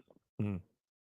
Like they have 10 linemen that are athletically superior to us by quite a ways. Yep. Like their gait is different than our gait. Their lateral change of direction. They understand where their center of gravity is better than we do at times. At times we're really good at it. At times we're not very good at it. But and then the defensive line is the same question. The depth and the athleticism of those two phases of the game are very different. That's strength. That's just strength and conditioning, though, right? Some of it is not. I mean, there's the part about being good, but yeah. Some of it you're born with, right? Mm-hmm. And I'm not bagging on anybody, but you had, and I don't think they're freaks anymore. I think it's just guys that they go do athletic things, right? Like playing racquetball. Mm-hmm. Great to enhance your athleticism. It's lateral quickness. It's probably one of the best off-season sports for linemen because it's in a box. It's side-to-side agility, a little bit of front-to-back agility, but you can also get in there and get a human being much smaller than you that is very athletic, and you can go in and try to match that, and you can still win the game. You can still compete and win. That's like the strength staff. Like everybody thought Boyd was the man playing racquetball. We could tool Boyd. We legit could. But you've got to get guys that have that knowledge or are that good at those kind of things. Like you have to have athleticism now. You can't just be a big body that's going to get pulled through on a pass pro. When you're setting a pass pro and you go to punch and then the defense line just pulls you through, you can't get a guy that doesn't have the lateral quickness to make sure he maintains a leverage on somebody. Yep. Like those things against a great team become glaring. And that was probably the distance in that from us to them was probably the most disheartening because I didn't think in years past that distance had been that vast. But at those measuring stick games, now you know where you are, right? Now you know what you have to change over time. And you can do that. You can really get those things done. So hey, they got to work on that a lot. Good luck, Scott, tonight. Ralston, your O is rolling right now. That defense playing pretty well as well. So good luck tonight. That should be a fun game. Ralston is fighting to stay in the playoff picture at 4-2. Oh yeah, they'll get after it. Ralston will get after you. They're an aggressive group of kids. It'll be a fun night. Yep. Hey, thanks, Verz, as always. Have a great weekend. We'll check you out on Sunday mornings on Husker Hangover. All right, boys. Be good. That's Matt Verzal, who, like all of us, go do athletic. You going to go work out? No, I'm just going to go do athletic. Yeah. No reason to squat today. Was it one of and see? Okay. I just can't imagine even doing that. No. And I was blown away when that was being discussed, like when Riley was here, but because there was a time that I'm not even going to mention the baseball team that I was coaching at the time because I don't really want to call anybody out, but you're around high school athletics too. Parents like to get involved. They have they have an opinion, and it goes beyond just how you're using my son in a game, but also what type of weight program you're maybe putting my son through. And we had one parent, really get on us about having their son, who was a pitcher, who I thought was actually a really solid prospect, like someone who was going to be able to throw some big innings in college baseball. They refused to let him squat. And they said if we did try to force that upon them, then they were going to have a different conversation. And I was so taken back and almost like caught off guard by that of how do you think, pitchers generate force? How do you think, like, what do you think? And when you talk about like gait and when we think about all of the different muscles that are working to make you excel as an athlete, and this is something that you want to completely eliminate. And the first thing I asked was like, oh, is he having some back issues or something? Because, if there was like a legitimate issue that he was having, then okay, we're going to scale back until he's better. But no, they were afraid it was going to lead to back issues. And this was the best part. We don't understand why it would be necessary for him to do that. Ooh. And I'm like, wow, you don't get it. And I feel bad for that kid because he's never going to get it. And it didn't work out well. And he's no longer. That's, yeah. Yep. When we come back, we'll put a wrap on a week of shows here on Game Day for Nebraska and Illinois. All you people traveling across U.S. Highway 36 that are listening to the show, we'll give our final thoughts on what we think will happen tomorrow night. All three of us have said Nebraska wins. Now anything left on how Nebraska wins. All of that and much more as we put a wrap on this one on Mornings with Sharp and Handley on 1620 The Zone. Mornings with Sharp and Handley on 1620 The Zone and 1620thezone.com with Gary Sharp and Nick Handley.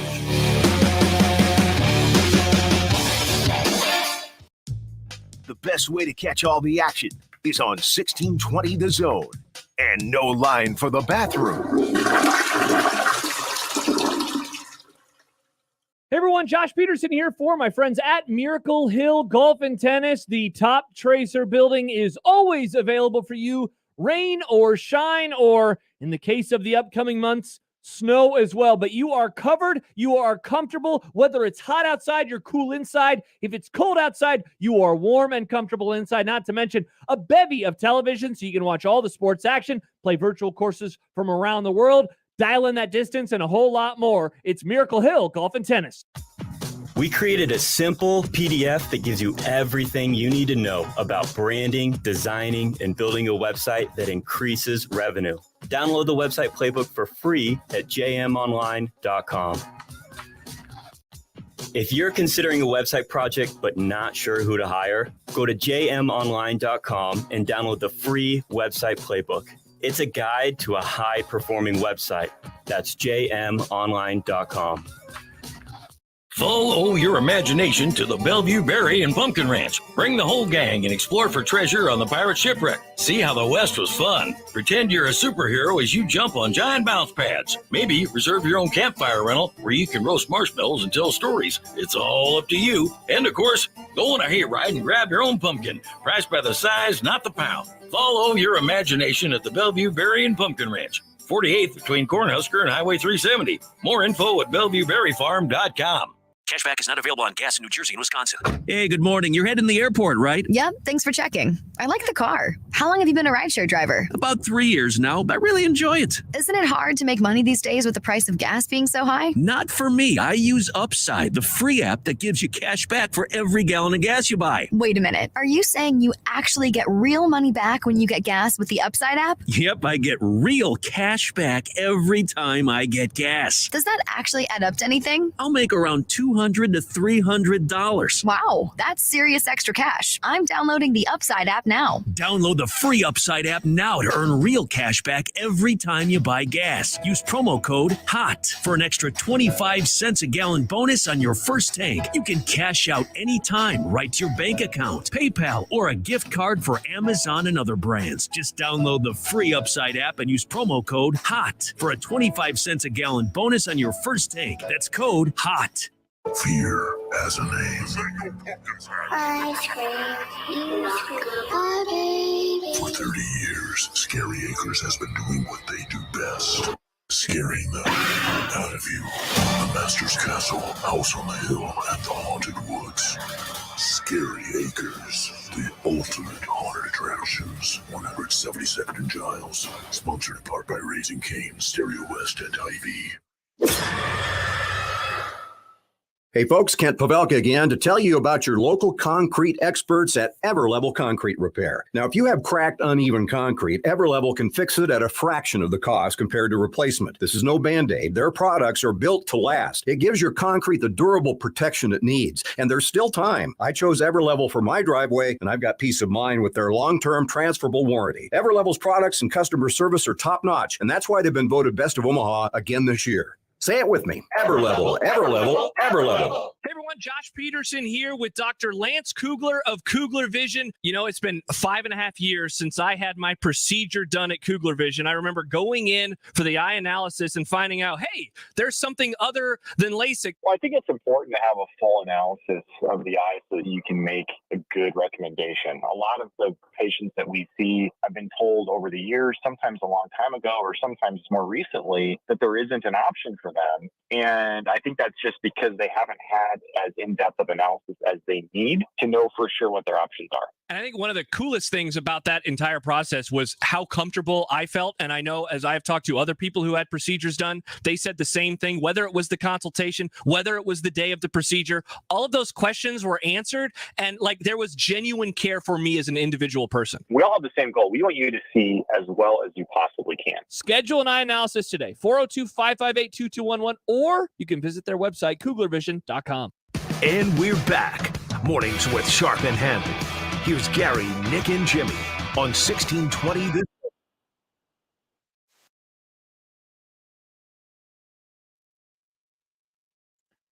Chase Claypool has been traded to the Miami Dolphins from the Chicago Bears for a 25 7th-round pick.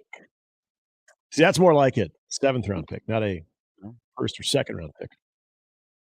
Does they need more offense in Miami? He is going to a team on a losing streak. That's true. Leaving a team that is on a winning streak. That is true. But they do have the Giants this weekend at home. Yeah, they will roll the Giants. They're a 10.5-point favorite. That's sometimes a big number in the NFL. I was tempted to take that. They'll roll the Giants. Over is 48.5. That'd be tempting as well. Dolphins might do that by themselves. That's what I mean. That's the only reason might be a little hesitant is like how much are the Giants actually going to score in this game? Now you guys make me wish I'd put that on my 4.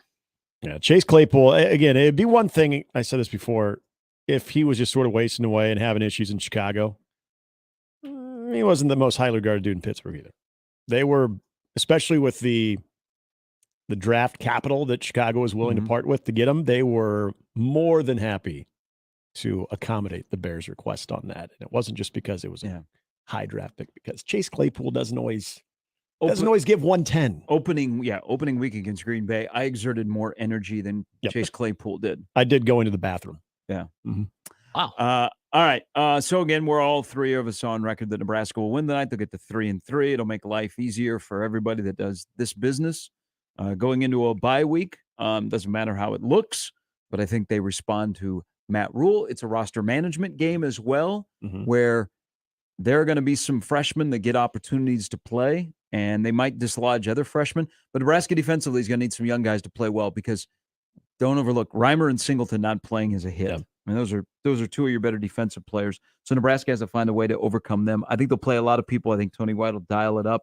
I think they'll get back and they'll put pressure on Altmaier, try to force interceptions, but they got to keep him in the pocket. They can't allow him to get out and run.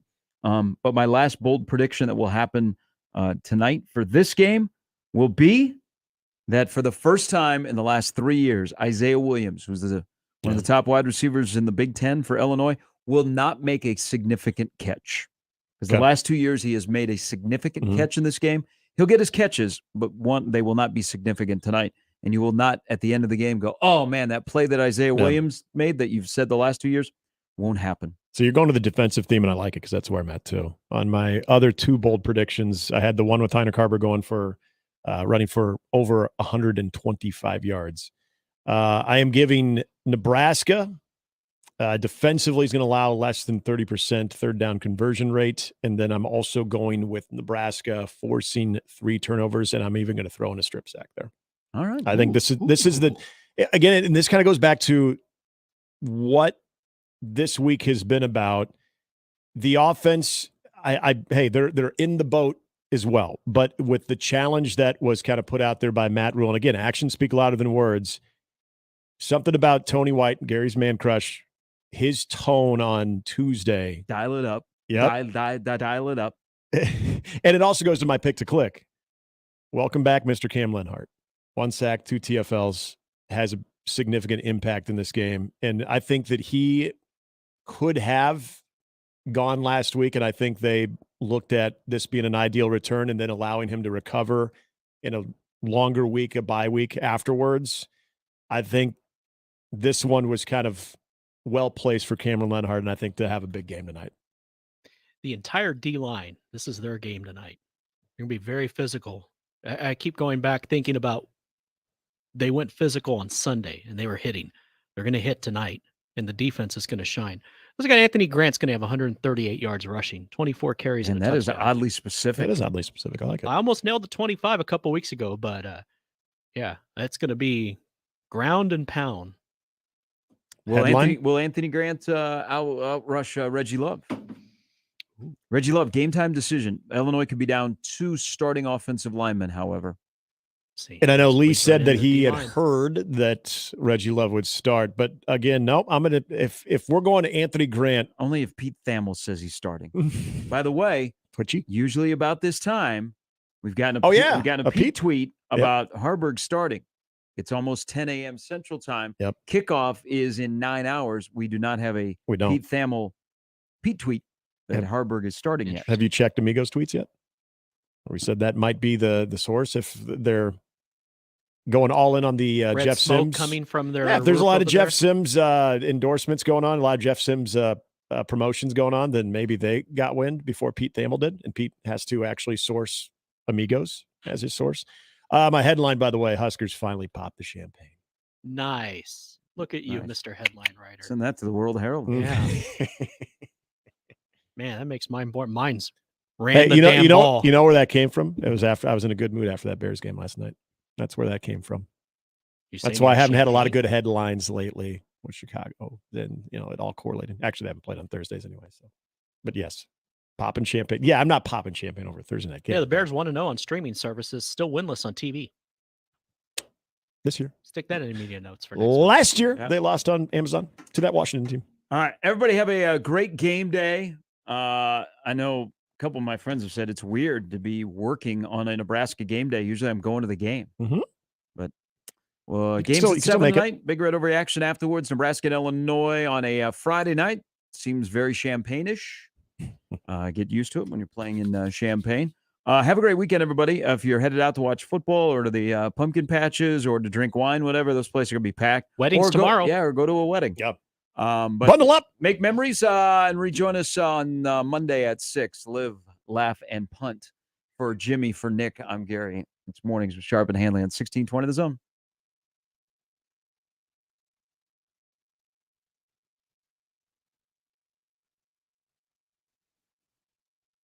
Live from the Host Coffee Studio, this is 1620 The Zone.